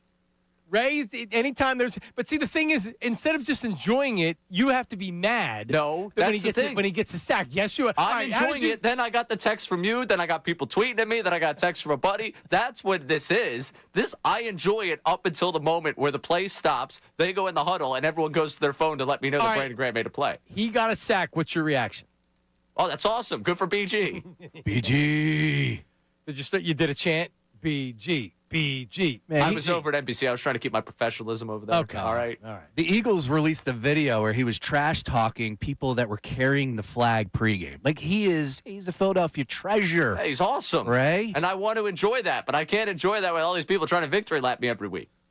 All he does is get sacks. Well, just join the group. Well, the bigger point of this whole thing was the storybook ending, which we don't know the ending of this season yet. But see, you need a storybook ending. I don't.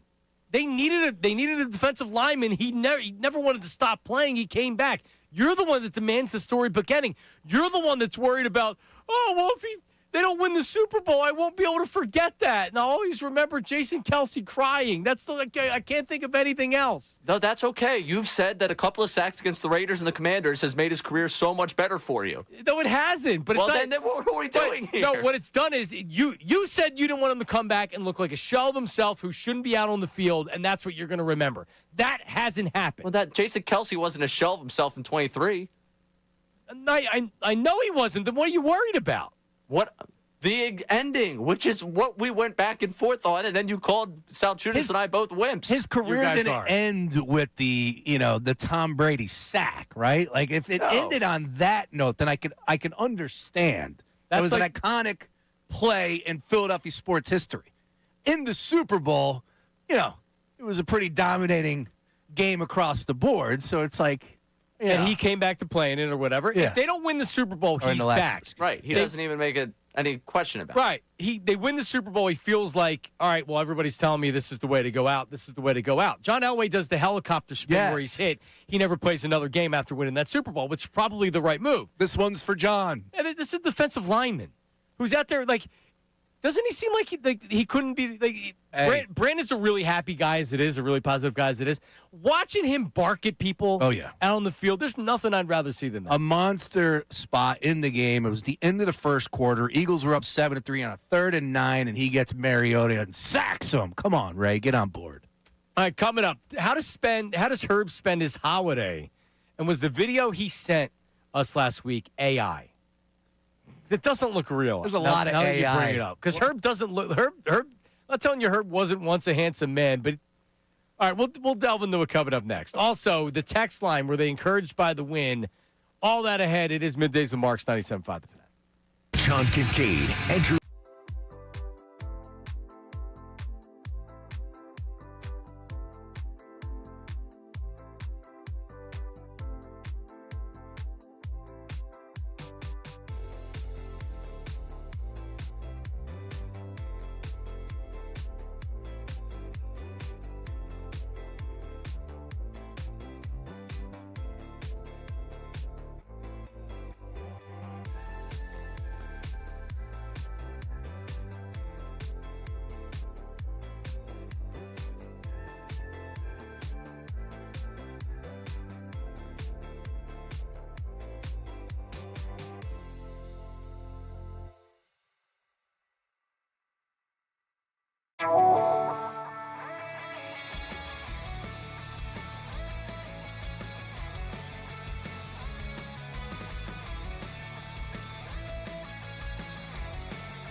I don't know. That's a pull. If you ask me any movie from this century, I wouldn't be able to give it to you. No. I can go back to the 80s. All right, we're back. Raising his bag, though. I'll tell you what, I got to give him credit for the Christmas music. What's going on there? Like, he plays the same 5 songs every other time I'm here, but the Christmas music, he's motivated. And I hate it. So there's this thing called a rotator where all the songs that are put into this rotator, and then it just randomly spits it out. To where we used to just do requests. We would pull stuff. Yeah, we would pull stuff and put it in. There's no board here? Yeah, there's a board. They just don't do it. Oh, come on. So I'm waiting until 75 segments. I'm waiting till the end of the year. No, like we shouldn't have a rotator. You should just be picking music and then playing it based on our mood, or if I ask you to play something. That's it. That's all you do. A little, playing into the words, the puns. Right. But you are doing well with the Christmas music. Yeah, it's working. Nice work. This started off as a compliment. Yeah. By the way. As it often does. Don't miss a minute of Middays with Mark. Subscribe now wherever you get your podcasts. So if you don't get to listen to us live, wherever you find your podcasts, drop us a 5-star review. It helps us spread the word and keeps the conversation rolling. So hit subscribe today wherever you get your podcasts. I'm in Apple Music.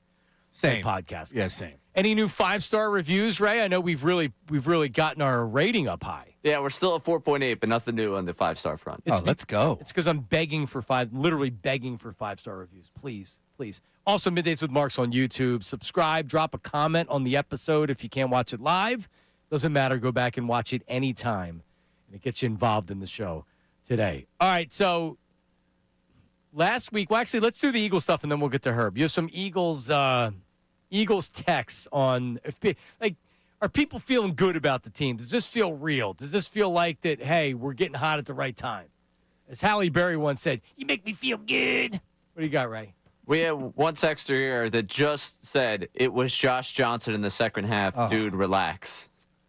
Yeah, he's right. Yeah, all right. Well, what He's about right.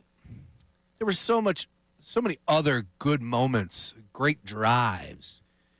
17 plays, 83 yards in the third quarter when they were trailing 10-7, and all they did was drive down the field and scored a touchdown.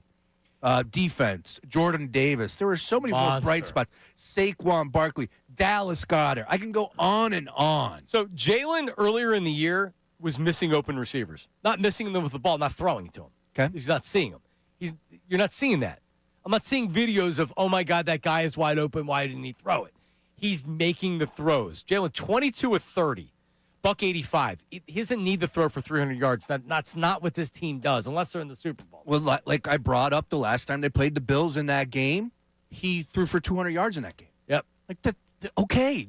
Harry Mays said it a couple weeks ago with you, and he was so right. He's not Joe Burrow. No, he's never going to be. And Saquon looked like Saquon of last year. Period. Damn right. He wasn't doing spin moves, making guys move earlier in the season. No, and he's actually getting to that second level. Now, Saquon looks good. So that's the difference. I totally agree with the Josh Johnson and Washington That's and whatever. fine. That's real. But they're going to play the Bills this week in Buffalo. Well, this is, I think, from a player's perspective, this is probably the last game we're playing. And if we have to play next week, that's a good thing. It means we have a shot. This is one of these games where you get yourself up and this is like, you guys are coming out of a can and let's beat the Bills. Let's position ourselves for the playoffs. But, oh, by the way, you don't win anything if you do beat the Bills, right? It's not like you're not getting a banner. You might improve your playoff seating, so there is still a lot to play for. But I would love to see them go up there and win this game. I think it's going to be a close game, and so do the odds makers. And guess what? It won't shock me if the Bills find magic at the end of the game and find a way to win, like they've done a ton this year. Right. All right, what else on the text line there, Ray? Mike in Northeast Philly, I'm all the way back in. This offense is looking fixed, and this defense is just as good as any that we've ever seen. Come on in, baby. Defense is good. Defense is balling. And they're getting JC back. I've never called him JC, but if BG's calling him JC, I'm calling him JC. Listen, go for it. It's BG's world right now. You have our permission. Can we call him that on the show? JC? JC? Is that the official term, Ray? Sure. I've never been heard calling Jordan Davis JD all season. Have Slim you? JD. Yeah. Slim JD. Slim JD. Best Peloton commercial ever. This season. Is that still a thing, or do they still push Pelotons? Remember, That's why he's having a good season. Yeah, we had one in our house. Peloton. Oh, wait, you have a Peloton? I had one. You had one. Well, not with mine. I wasn't on the Peloton. How many times did he get used? A lot. A lot. Okay. A lot. And I'm not talking about hanging clothes up. I'm actually talking about getting on there. No, that's the Kindle, guiding you through. No, the clothes hanger is next to me. It's the elliptical. Nice. It's next to me. That's where I hang my clothes. No, the Peloton. We ended up selling it to a friend for it was a good deal. Yeah, those are Yeah, expensive. that was that was definitely a COVID. Oh yeah. Type things. I don't know. They're not doing well financially anymore, right? And remember, they were trying to take over the world. Yep. Yeah, agreed. All right, we'll get to Herb coming up next. 610-632-0975. Also, got to dive. Did we dive into the Sixers enough? Right. That was a really good win over the weekend. And we have another. How about that? Or we have some more NFL sound to play as well. That's coming up next. Middays with Marks, 97.5 The Fanatic. Now on 97.5 The Fanatic Sports Update. Back-to-back NFC East titles. I'm Ray Dunn with this Fanatic Sports Update. The Eagles beating the Commanders 29-18 on Saturday as they win back-to-back NFC East titles, becoming the first team to do that in over 2 decades. The win over the Commanders fueled by a second half that saw Saquon Barkley take over 132 yards on the ground and a touchdown. Jalen Hurts 185 yards through the air and a pair of touchdowns after the game. Hurts talking about winning back-to-back division titles. We got a lot of ball in front of us. It's a great accomplishment today, given all the success and all the competitive football that is going on in this division over the last 20-plus years. To be able to win it back-to-back is a huge accomplishment. 2 more games left in the regular season. They go to Buffalo next weekend. This past weekend was a good one for the 76ers, 2-0. A Friday night win over the Knicks. A Saturday night win over the Mavericks. 2 30-plus point games from Tyrese Maxey. As for the Flyers, they play the Canucks tonight at 7:30. You can listen to the game right here on The Fanatic. This update is brought to you by Indeed.com. Stop just hoping the right applicants find your job. Sponsored on Indeed and match with quality talent. Start at Indeed.com/credit. Again, that's Indeed.com/credit. I'm Ray Dunn, your home for the Sixers. Flyers are the best birds talk in town. 97.5 The Fanatic and 97.5thefanatic.com.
singing it together. It's great. It's great. Have some fun with it. Yeah, actually, you know what? Come to think of it, I don't think my kids know that song at all. No, Well, it doesn't come up in the rotation when you listen to either on Amazon or. Correct. We don't really do the radio stations much anymore because there's commercials on it. And when you were listening to Christmas music, it's like with sports radio, it's kind of what you pay for the live content. Yeah. Is that like there are going to be commercials. But if I'm listening to music, especially Christmas music, if I can go to Amazon and do it right there, I'm going to Amazon. Keep it moving. Yeah, and it does. But I didn't really know the song until when did it come out? Dominic the Donkey. Is it old? It's got to be old. It's from the 60s. Yeah, but it's like, I imagine there's going to be a few phone calls on this one. 1960. A few. And then re-released in 2011. So that's what it was. It wasn't. I'm telling you, I never heard of this until probably 2011. You know where I'm going. I remember Miss and Ellie talking about it, and I think that was like literally the first time that I ever heard it. Right. Yep. Ray? I'm just going to say it was a gap in your guys' childhood. Oh. I got the 50% Italian in me. I got the Niccolo and the Chetty, side of me, and I knew Dominic the Donkey growing up. Yeah. It's just But what year were you born? 2000. Okay. So you would have been 11 when it was re-released. Yeah. I'm telling you. 11. I mean, Nate, like you had said, Mike talked about it before Yeah. 2011. I didn't know I was Italian until after that. Oh, well, there you go. Seriously, my great-grandmother, when my grandmother died, which was actually 11 years ago on December 18th, my mom and my aunt, Jean, they went digging into, like, their lineage. Sure. And they kept not being able to figure something out. It was like my great-grandmother, they're like, well, why can't we find anything from her past this certain date? As they came over from Italy, they found some baptism certificate at a church in Queens because they came through New York. And her last name wasn't Block, which is what they claimed it to be. It was Valvano. Hello. So I am 12.5% Italian. Oh. I never knew I was Italian. I literally said none. I'm not Jewish. I'm not Italian. I don't know where the beard comes from. It's funny because he just brought up 2000, and I know that this is the first time, hang the banner, since 2004 that a team went back-to-back. I saw a fun trend on social media. What were you doing in that year? The year 2000? In the year 2004. In the year 2004. I lived in Hawaii for half of it. Did you? Yeah. Oh, how about that? I came home in June. Melakaliki Lucky. Yep. And then we watched That's Christmas Vacation. Yes. Yeah, there you go. When Well, Here Comes Santa Claus is when they're flying in, the cops are raiding the house and they go through the windows and stuff. Yes. Here comes Santa Claus. Yes. Here comes Santa Claus when they charge up with the police and everything else. Have you watched it this year? Oh, I've watched it 100 times already. It's on AMC left and right. It's my favorite Christmas movie. I should have done it with you today. Tomorrow's my last day, and Ray's not on tomorrow either. But yeah, every year I watch Christmas Vacation at least once. I watched my favorite Christmas movie, which is not many people will say this. Jingle All the Way with Sinbad and Arnold Schwarzenegger. Every year, my wife and I watch it. That is a pull. Oh, it's better every year. Probably never seen it, Ray. Not a chance. Oh, Sinbad, completely underrated. I was actually watching a Christmas horror movie last night. A Christmas horror story. Wasn't bad. No? It was crazy. It was graphic. Wasn't bad. 2015. It was graphic. Yeah, it was graphic. There was a lot of, So you're watching some actual horror movie, but it was Christmas. It was 12:30 after the Ravens game, and I was up. The newborn, he's going to be waking up any minute, so I'm You're holding staying out. up for I'm him to feed trying. him. Yep, I'm fighting it, and I said, a Christmas horror story. What's the horror Christmas what's the thing I'm thinking of? I don't know. It's a figure that's not what the hell is his name? Santa Claus? No. Christmas? Who? What is his name?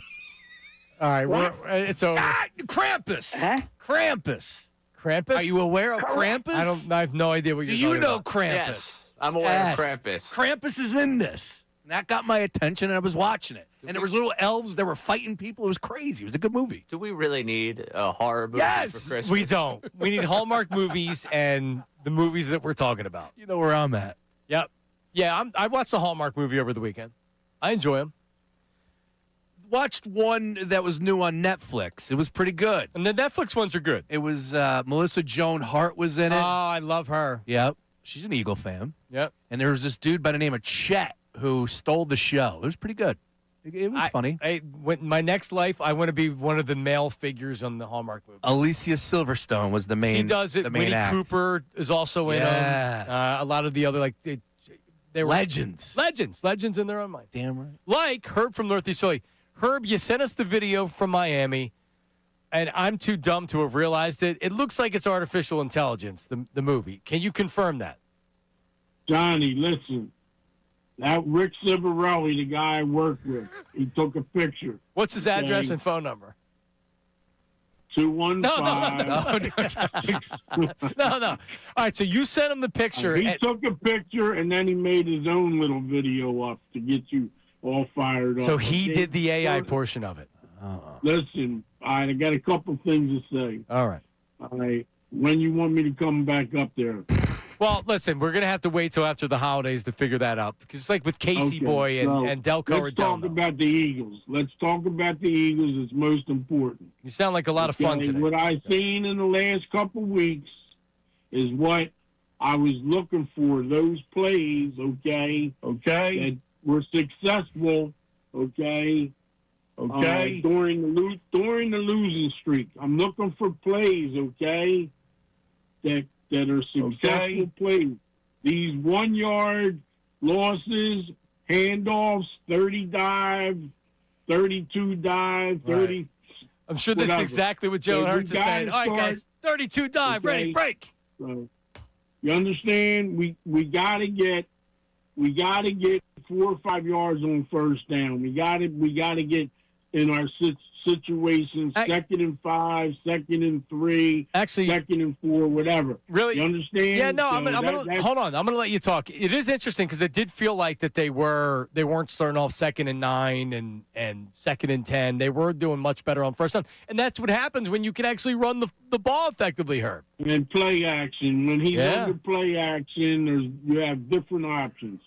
Okay? And when he was running the ball in the first half, he ran the ball. That opened up other avenues. Okay? And, you know, let's see what happens this week. We're going to play a good team. Okay? They're not that great defensively, but offensively, we got to keep him in. If we're going to win this game, we got to keep him in the pocket. Okay? Because he's another guy just like Mahomes was, that runs out of the pocket for 15, 20 plus yards, for the first down. So we got to contain him.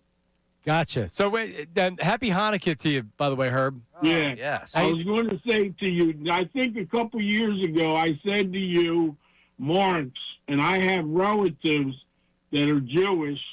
They're passed away, though, but it's a whole big family called the Marks, and they were, they were from Jersey. Jonathan, there are other Jonathan Marks not related to me that are Jewish. Yes, Jonathan Marks is a. In fact, the sports writer John Marks is Jewish. That's a longtime sports writer in Philadelphia. Oftentimes, Herb, if I go on a radio station somewhere, they'll be like, "Oh yeah, we read your stuff all the time." Because John will do the article for if there's like if their team's playing in Philadelphia, the away team. Yep. John will write something for a Portland newspaper or something like that. Yeah, Herb comes on the air. He goes, "Yeah, John's obviously Jewish," and I'm like, "Not that I wouldn't be okay with being Jewish, but I am not. I'm a confirmed Catholic." So anyway, but happy Hanukkah, Herb. I hear you, brother. Are you seeing your sister at all? How are you spending some of the holidays? I'm going to see my cousin tomorrow. Right. I got a couple other things to do. And then Wednesday, I'm going up to Warrington. We're having my friends invited me to a party, Christmas Eve party. Nice. Around 3 o'clock. Let's go. I'm going to see Teddy Smith. Actually, tomorrow at 5, I'm going to see Teddy Smith with his gifts. Tell Teddy I said what up. And I'm going over to Jersey on Christmas Day around 1 o'clock when the games come on. I'm going over to Marlton to be with my friend Pete Lassetti. Oh, all right. All right, well, Herb, listen, maybe we hear from you tomorrow, but if not, Merry Christmas, Happy Hanukkah. There you go. He's a man on, he's got a full schedule. So does he name drop, or it's like, because he says the names like we're supposed, obviously we don't know who that is. Oh, you don't know Teddy Smith? No. Oh, yeah. Okay. I know Ted. Who? So some of the OKs are different than the other OKs. Oh. The OK it's like a separator of statements that he's making. But he also has He has the in point okay, which is used as a crutch or for some emphasis. You understand how he uses the okays? Oh, yeah. The Herb dialect. I love it. Yeah. Yeah, nothing better there. Some people do a pause. Some people just okay. And, or, plus. Right. Also. But the okay's better. Anybody can do that. Right? Do what? Anybody can just pause and then move on to the next point. Okay. That's better for radio, that's for sure. Okay. All right, coming up, more NFL stuff. The YouTube chat poll, that's been up. Maybe we get results on that as we have the YouTube chat recap. That is next. Middays with Marks, 97.5 The Fanatic. Start your morning off right with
by the little girl. The little girl saying that Santa wasn't coming for them that That's year. correct, yes. Yeah, because he's making the dream of, the pool's going to be wonderful.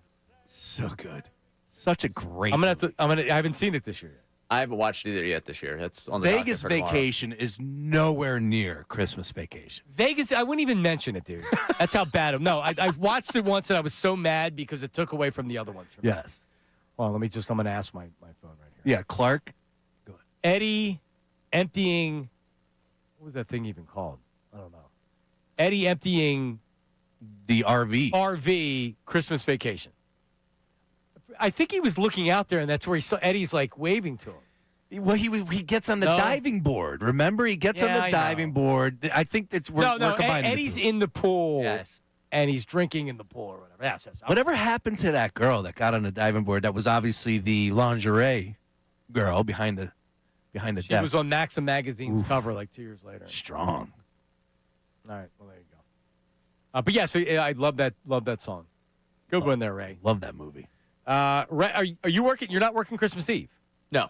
So you're off tomorrow off Christmas Eve. You back 26th? Yes. Okay. I'll be back the 26th. I'm off the 24th. It's my daughter's birthday. Oh, happy birthday.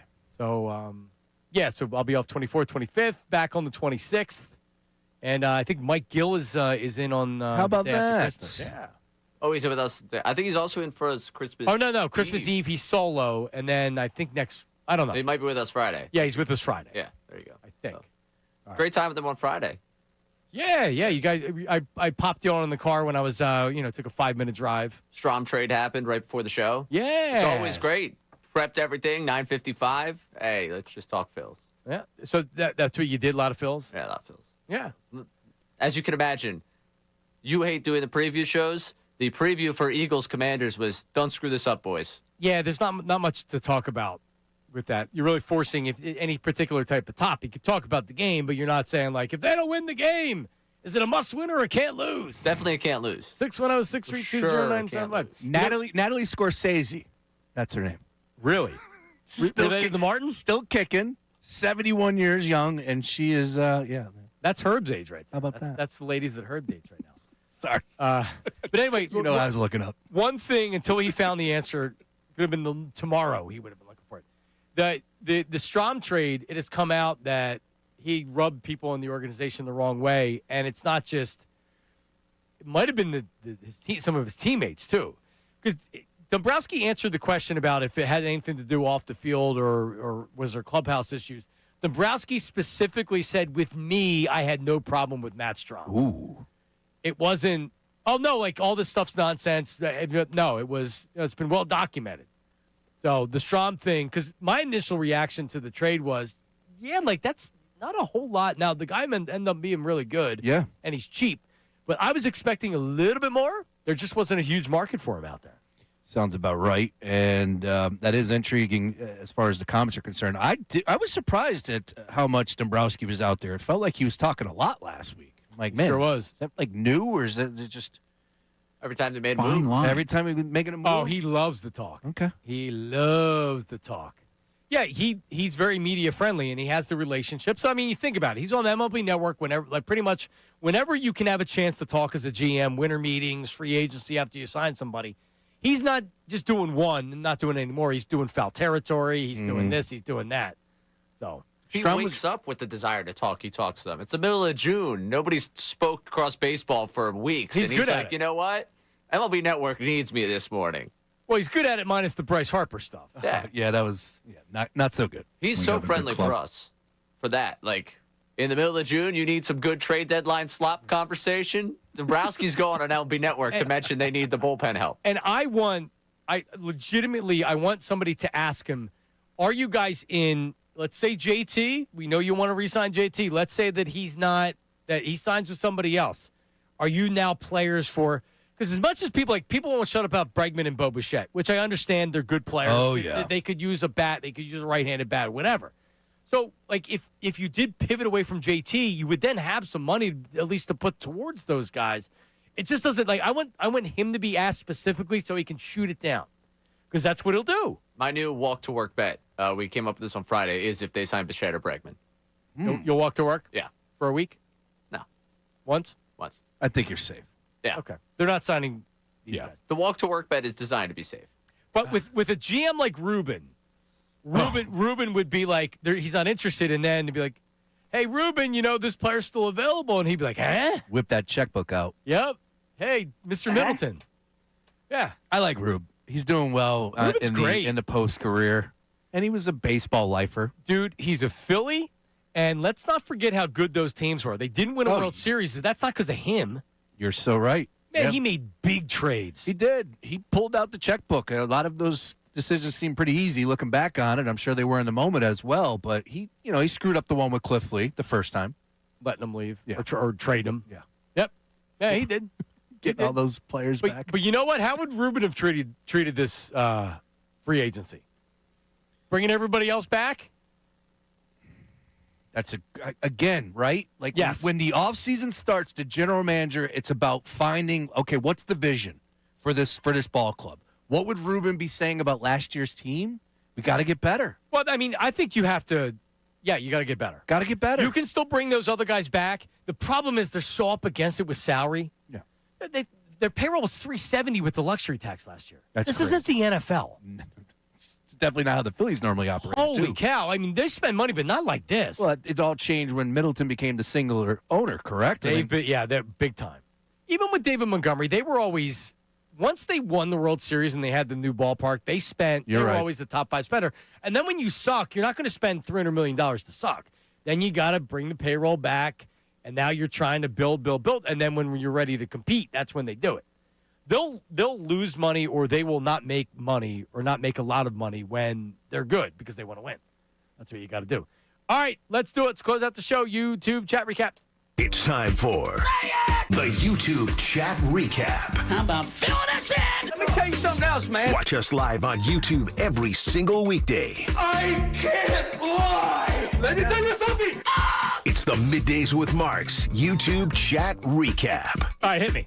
It's 10:12. Sean already downed 8 Red Bulls this morning. John already downed his Miracle Whip and bologna sandwich. Ray smoked his pack of Red Marlboros. It's go time.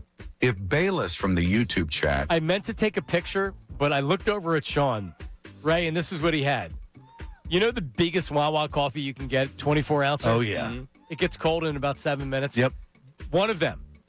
Not only a bottle of water, a bottle of smart water. Oh, yeah, the good stuff. Is that a liter? Yeah, it's a big guy. It's a liter. And those things stay healthy. And so 24-ounce Wawa smart water. Next to that, 2 Red Bulls. Oh, yeah. Sugar-free, though. Sugar-free. I'm watching out for my health. You're not a lot of sugar in what you're drinking, but that's a lot of liquid. No sugar in the coffee, yeah. You want a liquid diet? Look, I know when I punch the clock here on a Monday, we got a lot to get to, and I need a little bit of a pick-me-up from time to time. But how do you not go to the bathroom more? You have a strong pelvic floor. Thank you. I go to the bathroom like every other break. I'm a little uncertain about that area at this point in time, so I was hesitant, if you know what I mean. 5th floor.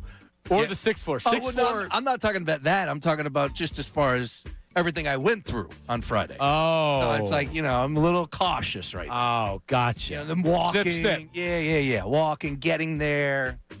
Going up the steps. Doing the business. Yeah, but Ray and I are strange that I heard somebody go into the 4th floor, they hit the code, and I just went right up the steps. I don't want to deal with what I could find in there. Last week, someone threw up in the bathroom, or terrible. And the toilet overflowed. How is that possible, Pete? The big wigs were here. That was also the reason why I wasn't. Wasn't there vomit in the urinal? Yeah. God, gross. In the urinal. Growing up, work. Come on, people. Yeah, but at least Get it something to together.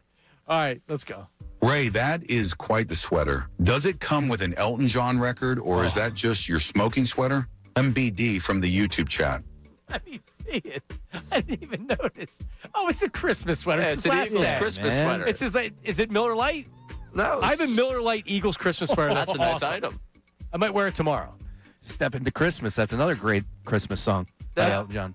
Now, just to warn you, on Friday, I will be here in a Josh Allen jersey. Oh, man. Okay. I'll explain how I have a Josh Allen jersey. You really do have a Josh Allen jersey? Yes. And you're going to wear that?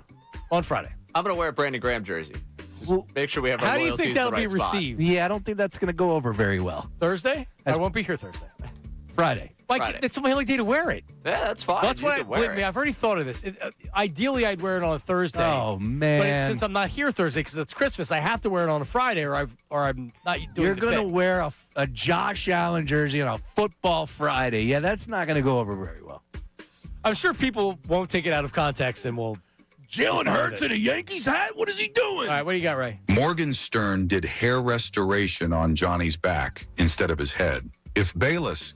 No, that's where you get the donor hair from the back, but it's not the same as the donor hair where they take the hair from the back and the side of your scalp.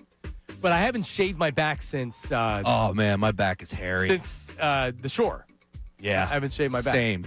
Wait, they pulled the donor hair from your back? No. Oh, okay. No, back here. Yeah, back of the head. No, yeah, but I said I wish they could do it from the back. But it's different. Yeah, it's different type hair. You know what? I'd have a mohawk if that was the case. You would. All right, give me one more. Commanders did seem to get the short end of the stick by the refs. Some big plays went our way. Neil from the YouTube chat. Really? There were some questionable calls in favor of the Birds, I will say that, but I am always under the impression that it all comes back. It all washes out at the end. I agree. Right? And when your team sucks, you're not going to get great calls. And when you're the Super Bowl champs, damn right, you're going to get calls. So win the Super Bowl, Washington, which you're never going to do. And That's then, right. And then you get good calls. All right, screw you guys. All right, coming up next, by the way, if just in case, Merry Christmas to everybody. Oh, yes. I'm in Happy tomorrow. Ray's not, but happy holidays, Merry Christmas. Love you. We're starting something special here on Middays with Marks, and we look forward to talking to everybody after the holiday. Merry Christmas, Sean. Oh, right back at you. All right, coming up next, Cole LaRullo, Ricky Metallico, Unfiltered. See ya.